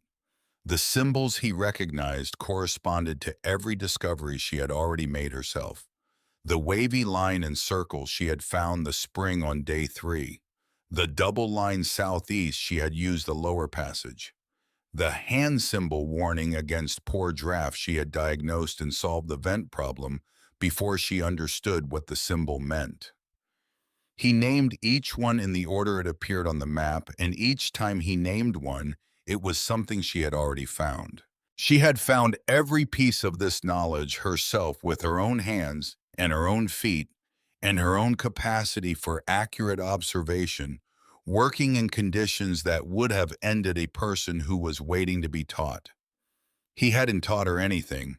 He had simply arrived to confirm what she had already learned. She sat with that for a moment. "When the storm breaks," he said, "I'll go back." "I know," she said. "I want to bring you back with me." She considered this. She looked at the wall where her records ran in their careful columns, at the sleeping enclosure she had built from salvaged materials and failed experiments, at the spring she had found and the vent she had cleared and the snares she had built and the food she had stretched and the system she had constructed from the ruins of a system she had not built. "The roads aren't safe yet," she said, "and this place needs to be properly closed down before I leave it. The records, the map, the remaining supplies. They can't just be abandoned." He nodded slowly. He understood. She could see that she was not refusing. She was completing the work she had started. She prepared a packet for him to carry when he left. A copy of the temperature records transcribed onto the smoothest section of mica she had available. A written account of the night the payroll box disappeared, as detailed and specific as she could make it, organized by time and observation. A description of the lower route through the talus, precise enough that a person who had never been here could follow it. And one additional item, the mold-damaged fragment of hide from the third rolled piece in the cache, on whose surface the specific character of the mold pattern matched, in her estimation, the character of mold that grew on wood stored in conditions similar to the weighing shed floor. She did not explain this last item's significance. She simply included it. On the morning he was well enough to leave, Elliot Marsh stood at the entrance to the lower passage with the packet wrapped in the piece of heavy canvas that Cress Wade had left in the snow outside, and looked back at the room. He looked at the records on the wall, and at the sleeping enclosure, and at the spring passage, and at the vent passage, and at the deerhide map on its frame. He looked at Moss, who was sitting near the fire with the white blaze steady in the morning light, the upright ear monitoring the sounds of the lower passage with professional attention. "Do you want me to tell them you saved my life?" he asked. She thought about it. "Tell them the truth," she said. "Tell it in the order it happened." He went into the passage and was gone. She stood in the empty chamber for a moment, listening to the sound of the falls outside, which had changed in the past 2 days. The central column of water that had been visible through the gap in the ice face was no longer visible. Sometime in the previous 48 hours, the final section of ice had grown across the gap and sealed it. Ravenfall was no longer a waterfall. It was a wall. 47 feet of layered ice, blue-white and solid, standing between her and the world below, between everything she had built in here and everything Derek Harwell would like to do to it. The storm was not finished, but the ice wall was complete. And behind it, in a chamber that was 44 degrees and dry, and stocked with 11 days of food and 14 bundles of wood and 3 separate tinder supplies, and a spring that would not freeze, Lita Greer picked up a stick of charcoal and went to the wall. Day 17, she wrote. Storm continuing. Lower entrance secure. Vent clear. 1 visitor departed. Remaining supplies adequate. She set the charcoal down. Everything else could wait. The storm reached its full weight on the 18th day. There was no preliminary intensification, no gradual building that gave warning. The system that had been pressing down on Sawtooth Hollow since the 15th day simply found its full strength sometime in the early hours of the 18th morning and applied it without reservation. The wind that had been northeast became due north, which in the Sawtooth Range meant it was coming off the high glacial fields above the timberline, the places where winter was not seasonal but permanent, where the cold was not something that arrived and departed, but simply existed as a baseline condition of the elevation. That wind carried a different quality of cold than anything the preceding 2 weeks had produced. It was not the wet cold of moving storm systems. It was the dry, absolute cold of altitude, the kind that did not feel like cold at first, but like the absence of warmth. And the distinction mattered because it bypassed the body's initial defenses and got into the deep tissue before the deep tissue had registered the threat. At Pine Ridge Timber Camp, the thermometer in the mess hall recorded 11 degrees below zero at 6 in the morning of the 18th day. By noon, it had dropped to 17 below. By midnight, it had reached 22 below zero and was still falling. Dex Farrow had not left the mess hall in 4 days, not because he was ill or unable, but because the mess hall was the only building at Pine Ridge that was maintaining a survivable interior temperature without requiring more fuel than was available. Gerald's cabin had been abandoned on the 3rd day of the storm when the repaired stovepipe joint failed again and the repair materials were exhausted. Gerald and Derek were both sleeping in the mess hall now, along with 11 other adults and 4 children, arranged in the particular pragmatic intimacy of people who have allowed emergency to override preference. The wood supply situation had been managed by a combination of rationing so severe it bordered on dangerous and the dismantling of two unused outbuildings for fuel, a decision Gerald had resisted until the alternative became sufficiently clear. The furniture from the abandoned weighing shed had been included in the first round of dismantling. The floor had not been touched. The floor was solid, its planks thick and well fitted, and in any case the shed was at the north end of camp, and reaching it required crossing open ground in conditions that sent the temperature of exposed skin toward frostbite in under 3 minutes. On the 19th morning, the wind broke a section of the weighing shed's north wall. It happened at approximately 5 in the morning, while the camp was in the shallow collective sleep of cold weather emergency, the kind of sleep that is more a managed rest than a true unconsciousness, the body maintaining just enough awareness to register changes in temperature or sound that might require response. The crack of the wall timber giving way was audible in the mess hall, 40 yards away, a flat report like a large caliber shot, followed by the particular settling sound of a structure adjusting to a new load distribution. By full light, a section of the north wall had folded inward under the accumulated snow weight and the force of the wind that had been pressing it for 4 days. The roof above that section had partially followed. The shed was open to the sky on its north side, and the snow that had been building on the roof was now inside the building, heaped against the interior wall opposite the break. It was the snow that shifted the floor.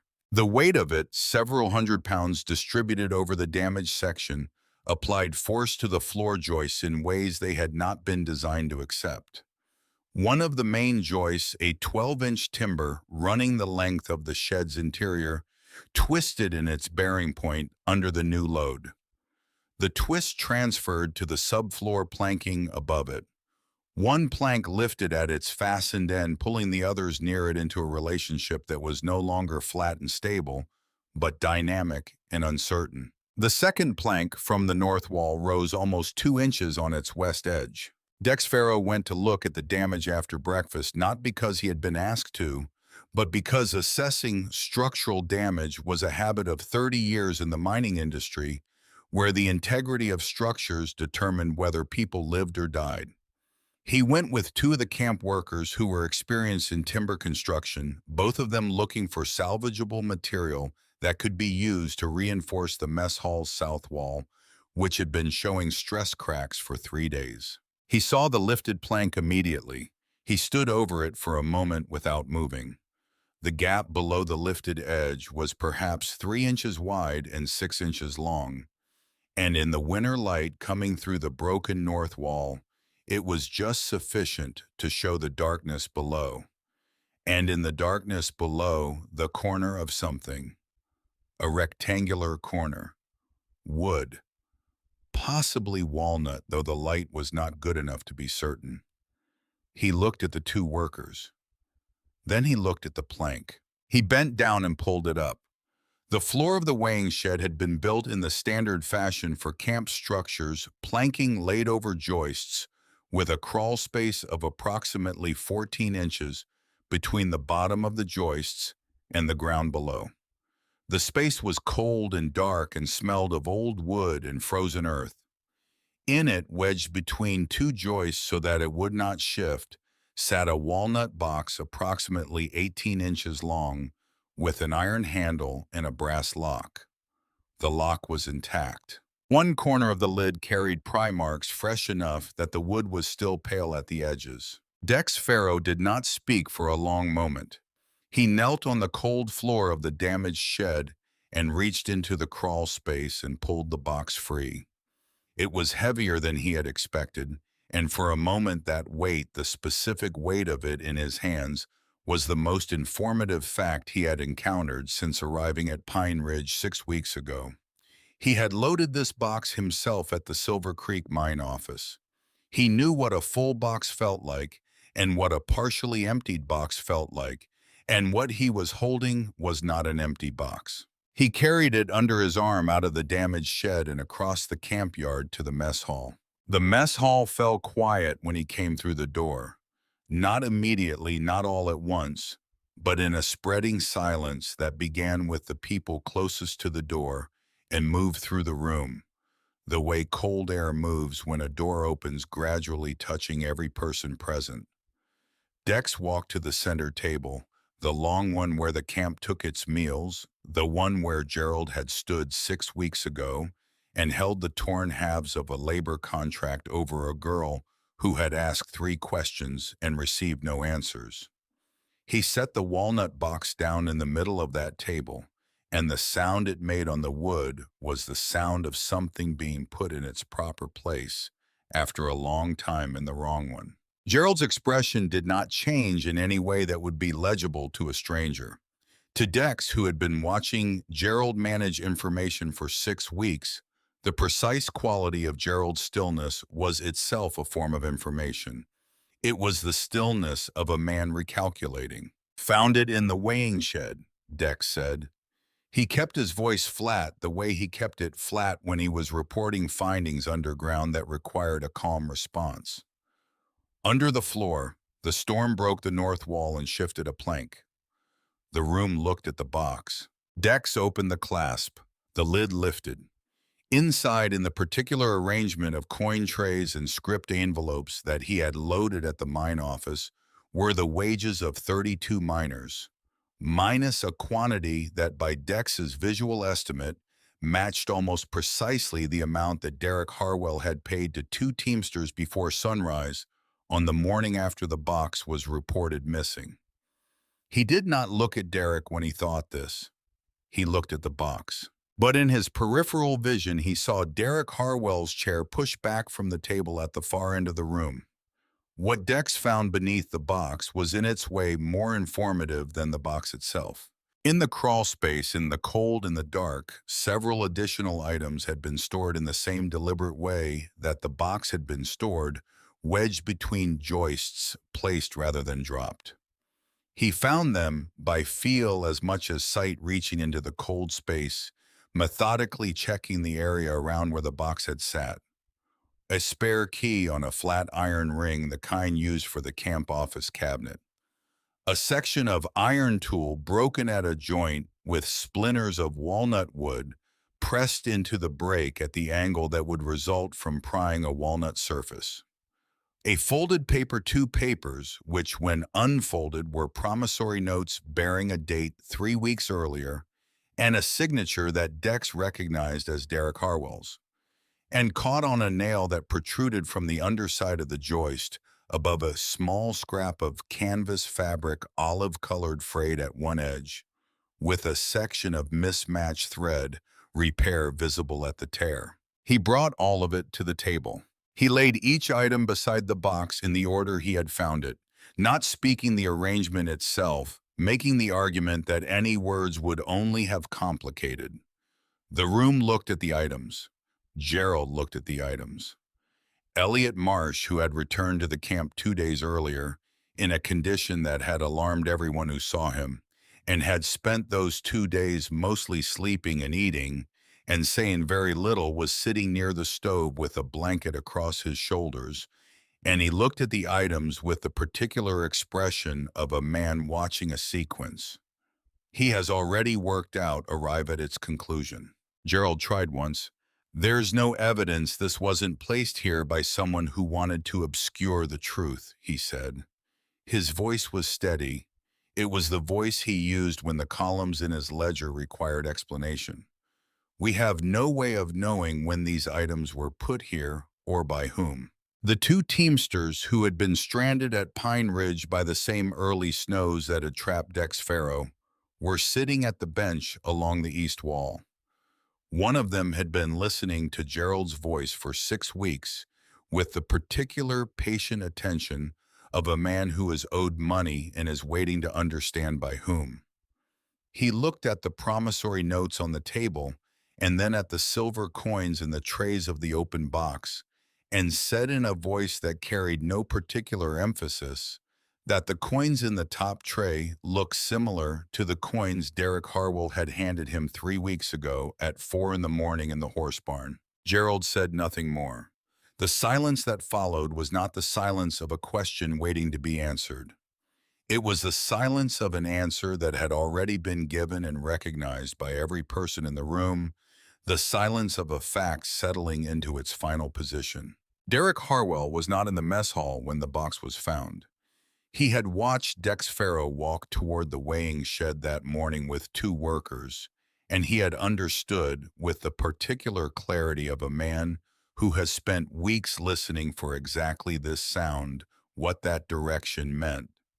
His boots were gone from beside the door. His coat was gone from its peg. The horse that he had been exercising during the storm's quieter periods was gone from the equipment shed. He had left in the direction of the South Road.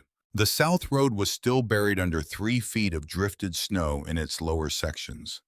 Whether Derek had known this or had hoped to find it passable was a question that never received a definitive answer because he did not make it to the southern settlement.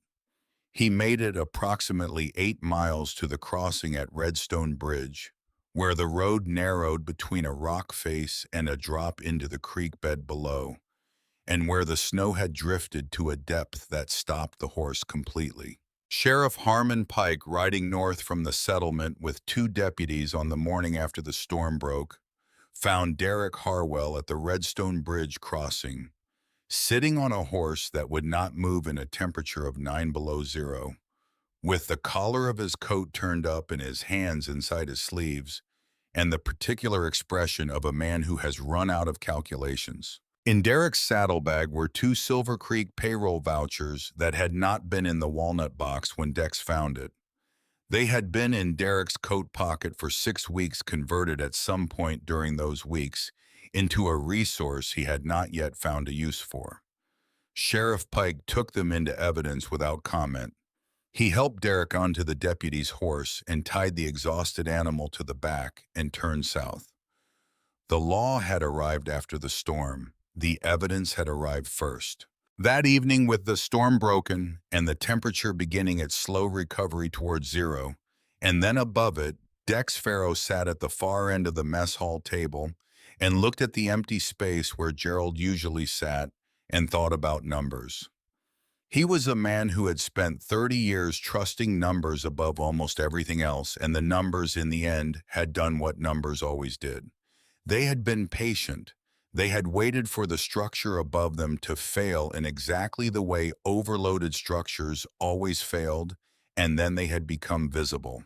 He thought about a 20-year-old girl with gray-blue eyes who had asked 3 questions in a sequence that was, he now understood exactly the sequence a person asks when they already know the answer and are giving the system one opportunity to find it before they have to find it themselves. He thought about what he wanted to say.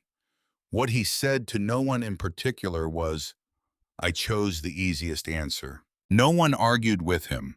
There was nothing to argue with. It was simply what had happened. 3 days after Derek Harwell was intercepted at Redstone Bridge, Gerald Harwell made the journey to Ravenfall. He did not go alone. He brought Elliot Marsh, who knew the lower route through the talus. He brought Dex Farrow, who had asked to come, and whom Gerald was in no position to refuse.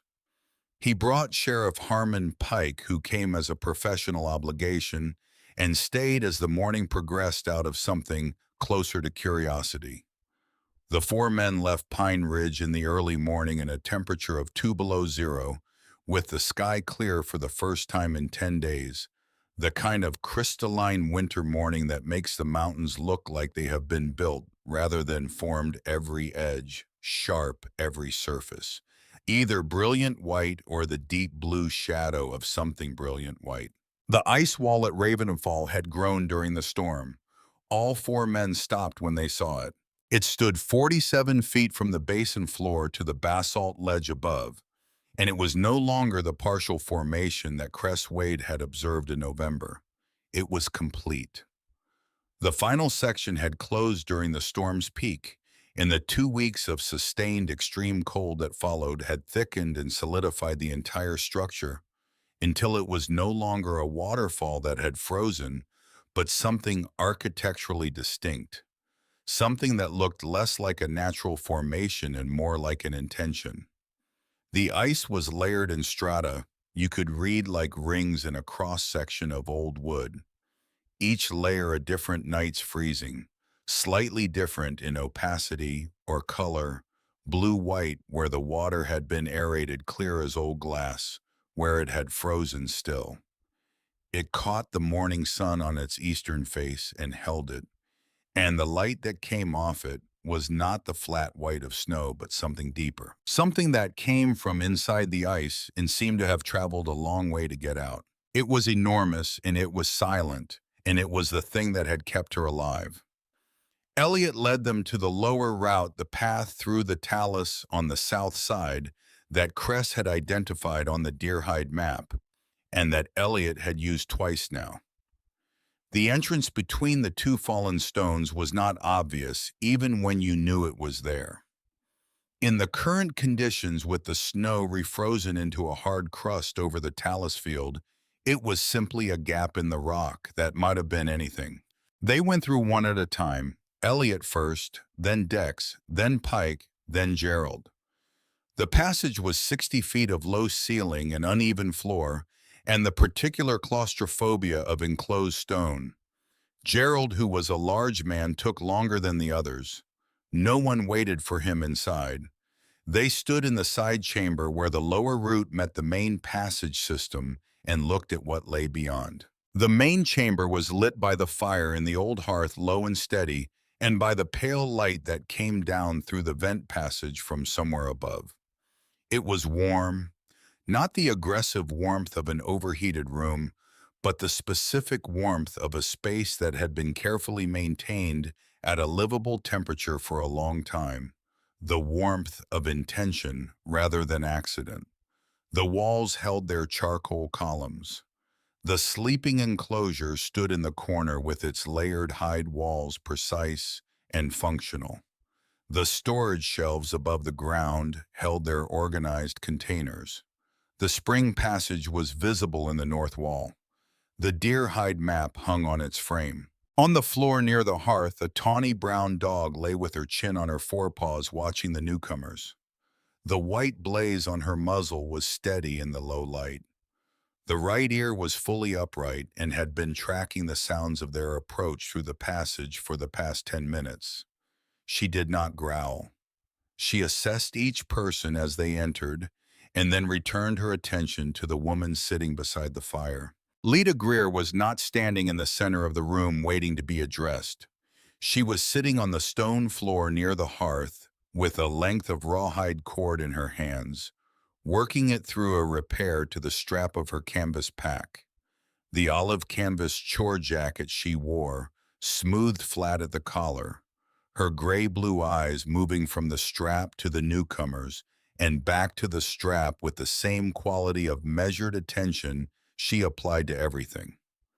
She looked at each of them in turn without rising. She looked at Gerald last and longest, and then she returned her attention to the strap. Sheriff Pike spoke first. He had a direct manner that came from years of delivering information that people either needed to act on or needed to accept, and he used it now without embellishment. The evidence had cleared her name. The payroll box had been found in the weighing shed under the floor. Derek Harwell had been apprehended at Redstone Bridge with additional stolen vouchers in his saddlebag. He was in custody in the settlement jail awaiting a hearing before the territorial circuit judge. The torn labor contract, the expulsion from camp, and the decision to send her out into winter weather would all become part of the official record. The debt Gerald claimed she still owed had no valid accounting basis and would not be enforced. Gerald waited until Pike finished, and then he said what he had been preparing to say on the walk from Pine Ridge. He had acted on the evidence available to him at the time. He had made the decision that the circumstances appeared to require. He had not had the information he now had. If the information had been available, his decision would have been different. It was the argument of a careful man, and it was not wrong in its narrow technical sense, and it was entirely beside the point, and everyone in the room understood all three of these things simultaneously. Lita set the strap down on her knee and looked at Gerald with the gray-blue eyes that had been reading rooms since before she came to Pine Ridge and said, "You refused to check three things." Her voice was level, not cold, not angry, simply precise. The same voice she used to report supply discrepancies in the camp ledger, the voice of someone who is stating what is true without requiring it to be more than what it is. "The lock on the cabinet," she said, "the footprints in the mud outside the office, the location of the spare key." She paused, not for effect, but because she was finished. Three things. Any one of them would have changed the outcome. The chamber held its silence. Gerald looked at her. He was a man who had spent his life in rooms where he controlled the information and therefore controlled the conclusions.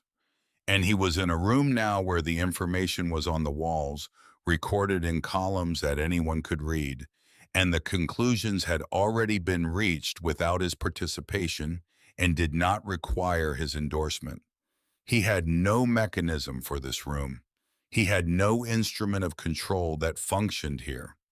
The debt ledger was in his office back at camp. The labor contract was in two pieces in a box somewhere. The company store credit was a lever that had no purchase on a woman who had spent 19 days sourcing everything she needed from a mountain. He opened his mouth once more and then he closed it. "I'm managing fine," Lita said, returning her attention to the rawhide strap. "Nothing more." She said it without dismissal, without satisfaction, without any of the emotional coloring that the statement might have been expected to carry. She said it the way she wrote on the wall, as information, as the current condition of the system recorded accurately, neither inflated nor diminished. Gerald Harwell turned toward the lower passage. He walked to the entrance of the passage and he stopped, because the entrance required him to lower himself to hands and knees, which was not something a man of his size and bearing did easily or without registering it. He did it. He went to his knees on the stone floor of the chamber he had come to as a man with authority over another person's circumstances, and in which he had discovered that he had no authority at all over anything present. He bent his head beneath the rawhide baffle that Lita had built and secured with bone needle and sinew, the baffle that kept the cold air from the passage out of the living space. The baffle that was one of perhaps 40 specific solutions she had developed in 19 days for the problem of staying alive in a place that he had sent her to die. He ducked under it. He disappeared into the passage. The others followed Dex last, who paused at the entrance and looked back at the room one more time. He looked at the charcoal columns on the wall, at the sleeping enclosure, at the spring passage, at the deerhide map. He looked at Moss, who had returned her chin to her forepaws and was watching him with the amber-brown eyes of an animal that has made its assessment and is simply waiting for the situation to develop. He looked at the woman by the fire who was finishing her repair work on the canvas strap with the precise attention of someone for whom the difference between a task begun and a task completed was not a matter of willpower, but of how things were. He thought about what he wanted to say. He said, "The numbers were always wrong. I should have said so the first day." She looked up at him. The scar above her left eyebrow caught the firelight for a moment in the way it did at certain angles, going briefly silver before the angle changed, and it faded back to its usual near invisibility. "You're saying so now," she said. He went into the passage. The chamber held its fire and its warmth and its columns of charcoal numbers, and Lita Greer sat beside the hearth and finished the strap repair and set the pack against the wall and did not think about the retreating sound of footsteps in the passage below. She thought about what needed to be done in the remaining days before the lower route was reliably passable and she could move the records and the map and the remaining supplies out of the chamber and into the cabin she intended to build. She had work to do. Spring came to Sawtooth Hollow the way spring came to High Country, not as an arrival, but as a negotiation. Cold yielding ground in increments so small that each individual day felt unchanged, while the aggregate of a week showed unmistakable movement. The snow retreated up the slopes, exposing first the south-facing ground, then the east faces, then finally even the north-facing hollows, where winter held its last positions. The ice wall at Ravenfall went last. It went slowly, which was its own kind of beauty. The lower sections, warmed by the meltwater collecting in the basin below, softened first. The middle sections followed as the angle of the sun increased and the air temperature climbed above freezing for longer hours each day. The upper sections, where the ice was thickest and the exposure to direct sun was intermittent, held longest. For almost 3 weeks in late March and early April, the falls were in transition, no longer the sealed wall of deep winter, and not yet the open waterfall of summer. Something in between the ice thinning and pulling back from the cliff face, and revealing in the gap that opened first at the upper right, where the overhang had always kept the formation slightly thinner, the entrance to the passage.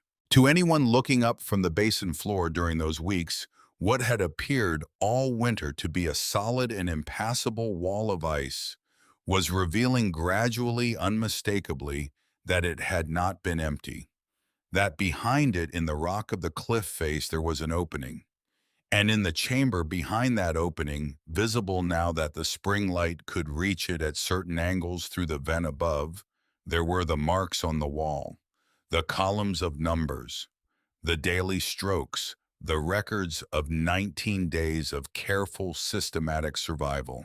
The cabin went up on high ground above the falls on a natural terrace in the rock that gave a view south down the valley and east toward the Sawtooth Peaks.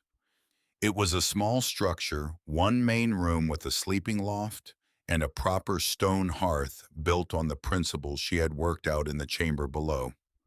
The hearth drew well. She had tested the vent angles 3 times before mortaring the final stones into place, because she understood now from experience rather than theory exactly what adequate draft looked like and exactly what it cost when you got it wrong. Cress Wade helped her source the timber and showed her the joinery methods that held best in the temperature swings of mountain construction. Elliot Marsh came on 2 Saturdays and worked alongside her on the chinking, without being asked, mixing the clay and fiber compound she had found referenced on the deerhide map. The clay deposit marked with the rectangle and 3 dots that she had located in late February and tested through the remaining cold weeks. The compound held better than any commercial product available in the settlement, and she had enough of it to finish the cabin walls and have surplus remaining for the chamber below. She kept the chamber. It would have been simple enough to close it to seal the entrance and let the mountain reclaim it over time. She did not do this. The chamber had been used by more people than she could name across a span of time longer than the settlement of Pine Ridge, and its usefulness did not end because her immediate emergency had passed. She cleared it properly in the early weeks of spring, removing what was too deteriorated to function and repairing what could be repaired. She rebuilt the storage shelves to a standard that would survive another decade of disuse if it came to that. She left the thermometer on its shelf. She left the tinder containers stocked and sealed. She left wood in the inner storage section dry and measured in the bundles she had standardized. She left the deer hide map, but she copied it first onto a new piece of cured hide that she prepared herself, and on this copy beside each symbol she wrote in English what she had learned that symbol to mean. Not the academic translation that Elliot had provided, though she included that too, but the operational meaning, the meaning you needed to understand if you were here in winter with limited resources and a specific problem to solve. The circle beside the wavy line spring runs year-round, does not freeze access through the North Passage 2 minutes from main chamber. The three short marks beneath the slope south exposure, wind-swept accessible when lower routes are drifted. The double line southeast lower route, 60 feet of passage exit in Willow Flat, preferable approach in conditions when upper entrance is iced. The hand symbol, do not build fire in a space with poor draft. Test first. Always test first. She made 3 copies of the annotated map. One remained with the original in the chamber. One she gave to Elliot, who was building his own record of the winter, in the careful handwriting of a man who understood that specific information has a longer survival rate than general impressions. One she kept in the cabin. Elliot and Cress, together over several evenings in the early spring, worked through the older sections of the original map with the particular collaborative attention of 2 people who each held part of a knowledge the other did not fully have. Cress knew the mountain. Elliot knew enough of the record-keeping tradition of the people who had made the older marks to make educated interpretations. Between them, they confirmed what she had already determined empirically and added several things she had not yet had occasion to test. They agreed without needing to state it explicitly that the location of the chamber was not information to be distributed widely. There were prospectors moving into the Sawtooth Range that spring. There were fortune hunters and land speculators, and the various categories of people who arrived in a country after the difficult work of understanding it had been done by others looking for the parts they could extract. The chamber was not that kind of resource. It was the other kind, the kind that needed to be known by the right people and unknown by everyone else. Some knowledge survived she had come to understand precisely because it was shared carefully.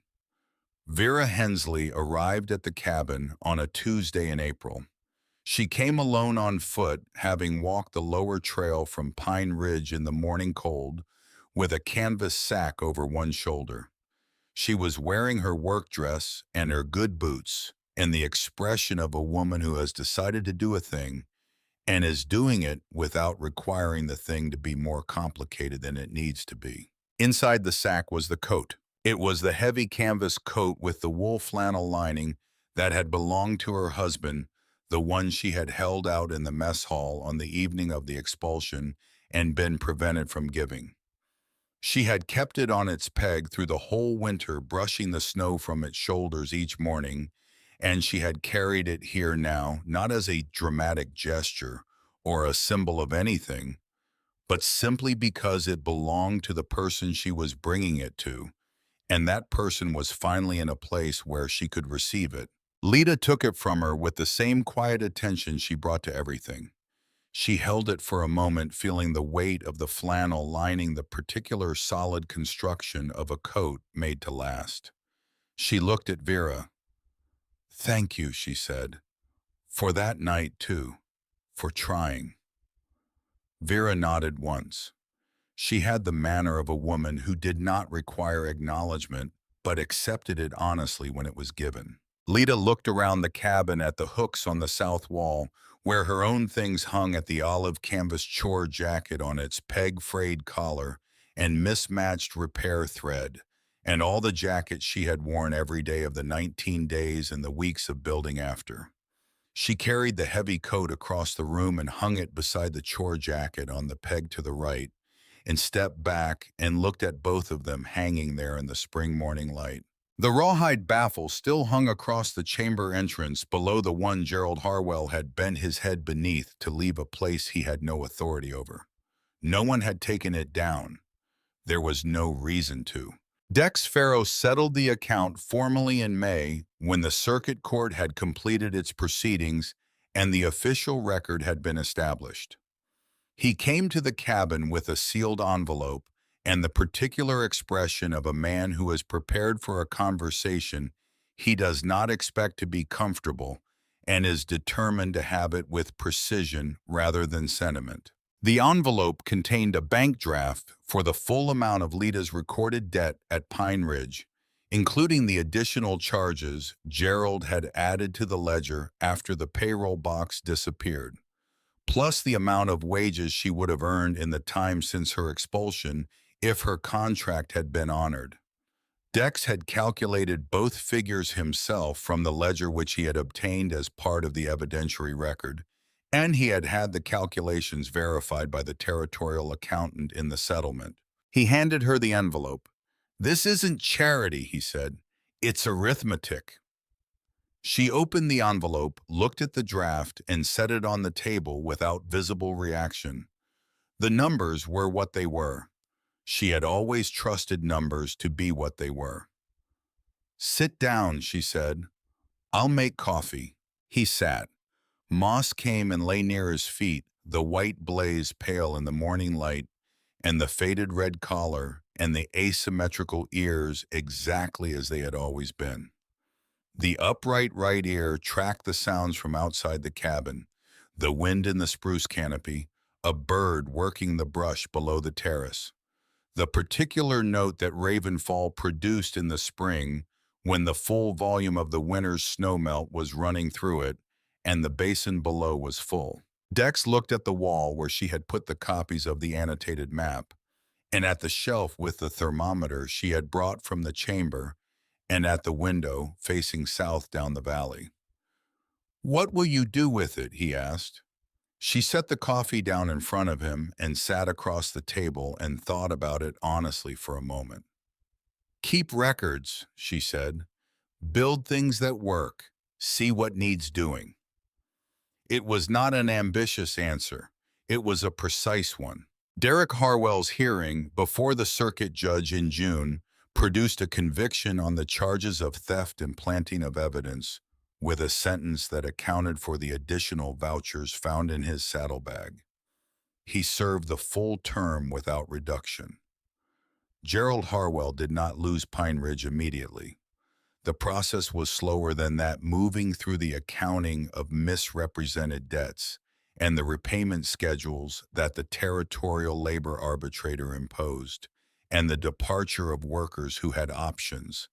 Now that the ledger was open and the numbers in it were subject to scrutiny by someone other than Gerald. Dex Farrow financed a cooperative supply operation in the settlement that Spring organized around the principle that people who needed supplies should be able to obtain them at prices that bore a reasonable relationship to the actual cost of the supplies. The company store at Pine Ridge lost its monopoly. Gerald kept the timber rights. He kept less of everything else. Elliot Marsh continued to teach. He added a second session in the afternoons for the adults who wanted it. People who had been working since before they could read and were working still and wanted the mathematics and the letters and the understanding of how to keep their own records and read the records being kept about them. Cress Wade came back to the cabin each fall for 3 years running, arriving from his northern trap lines with information about the mountain conditions and the particular systems of weather and water that he had been reading for decades. And each year he added something to the annotated maps, a correction or a confirmation or a new observation that extended what was already there. The maps grew. The knowledge in them grew. On the wall of the chamber behind what had once been an ice wall and was now simply the waterfall again, the charcoal columns remained. They recorded what she had done, not how she had felt. Day 7. Outside 18 degrees. Enclosure 52. 1 bundle. Smoke clean. Hides dry. The precision of the entries was not emotional detachment. It was respect for what numbers were, for what they could do that other forms of record could not, for the particular honesty of a measurement that did not require anyone to believe it because the thermometer had been there and had read what it read, and the record was the record. The accusations that had followed her name for a winner did not appear on the wall. They had not been true, and she had not put them there. And as the years moved past, the accusations became the kind of thing that is remembered only by the people to whom it happened, and eventually not even by them, because the useful thing about the past was not the part that had been done to you, but the part that you had done, and that part was on the wall. On an afternoon in late October, in the second year after the winter, Lita sat on the terrace outside the cabin in the last hour of good light, the canvas chore jacket worn soft with 2 more years of daily use, the cord with the silver ring warm against her sternum. The sawtooth peaks were carrying the first permanent snow of the season at their upper elevations, white lines above the tree line that would descend through November until they reached the valley floor. Moss lay beside her on the stone. The white blazed pale in the afternoon sun. The right ear moved twice, once toward the sound of a hawk working the updraft above the terrace, once toward something in the brush below that resolved itself into nothing requiring attention. Lita put her hand on the dog's back. Not for any particular reason, not as a conclusion or a statement or a response to anything, simply because Moss was there and had been there through all of it, and the hand on the back was the clearest language available for what that meant. The falls were audible from the terrace, the familiar sound of the water dropping 47 feet into the stone basin below the sound she had heard first in the rain on the worst night of her life, and turned toward not because she felt hope, but because it was a reference point in the dark, and reference points were what you used when everything else had been taken from you. It was the same sound now. It would be the same sound when winter came and the cold built the wall back up layer by layer, the same work happening the same way for the same reasons, the mountain doing what it always did, indifferent and exact and entirely without malice. She had learned in 19 days and everything that followed that indifference was not the same as hostility, that a mountain that did not care whether you lived or died was not the mountain's failure, but simply its nature, and that the correct response to that nature was not resentment, but accuracy. Pay attention. Record what is true. Do the next thing that needs doing. Trust the numbers when you have them, and develop better numbers when you don't. The light on the peaks went from gold to pink to the deep blue that meant dusk was 20 minutes away. She did not move to go inside yet. She had time. The fire was laid and ready to light. The wood supply for the season was stacked in the lean-to and covered. The food stores were inventoried and adequate. The chamber below had been restocked for winter. The annotated maps were current. Everything that needed to be done before the cold arrived had been done or was in the process of being done. She had learned the hard way, and the only way such things are truly learned, that keeping warm was more important than making warm, that maintenance was more important than response, that the work you did when nothing was wrong was the work that kept things from going wrong, and that the numbers on the wall were not a record of crisis survived, but a record of a system understood. She kept her hand on Moss's back. The evening came down off the peaks the way it always did, steady and reliable, and exactly as cold as the thermometer would say it was. She went inside and lit the fire.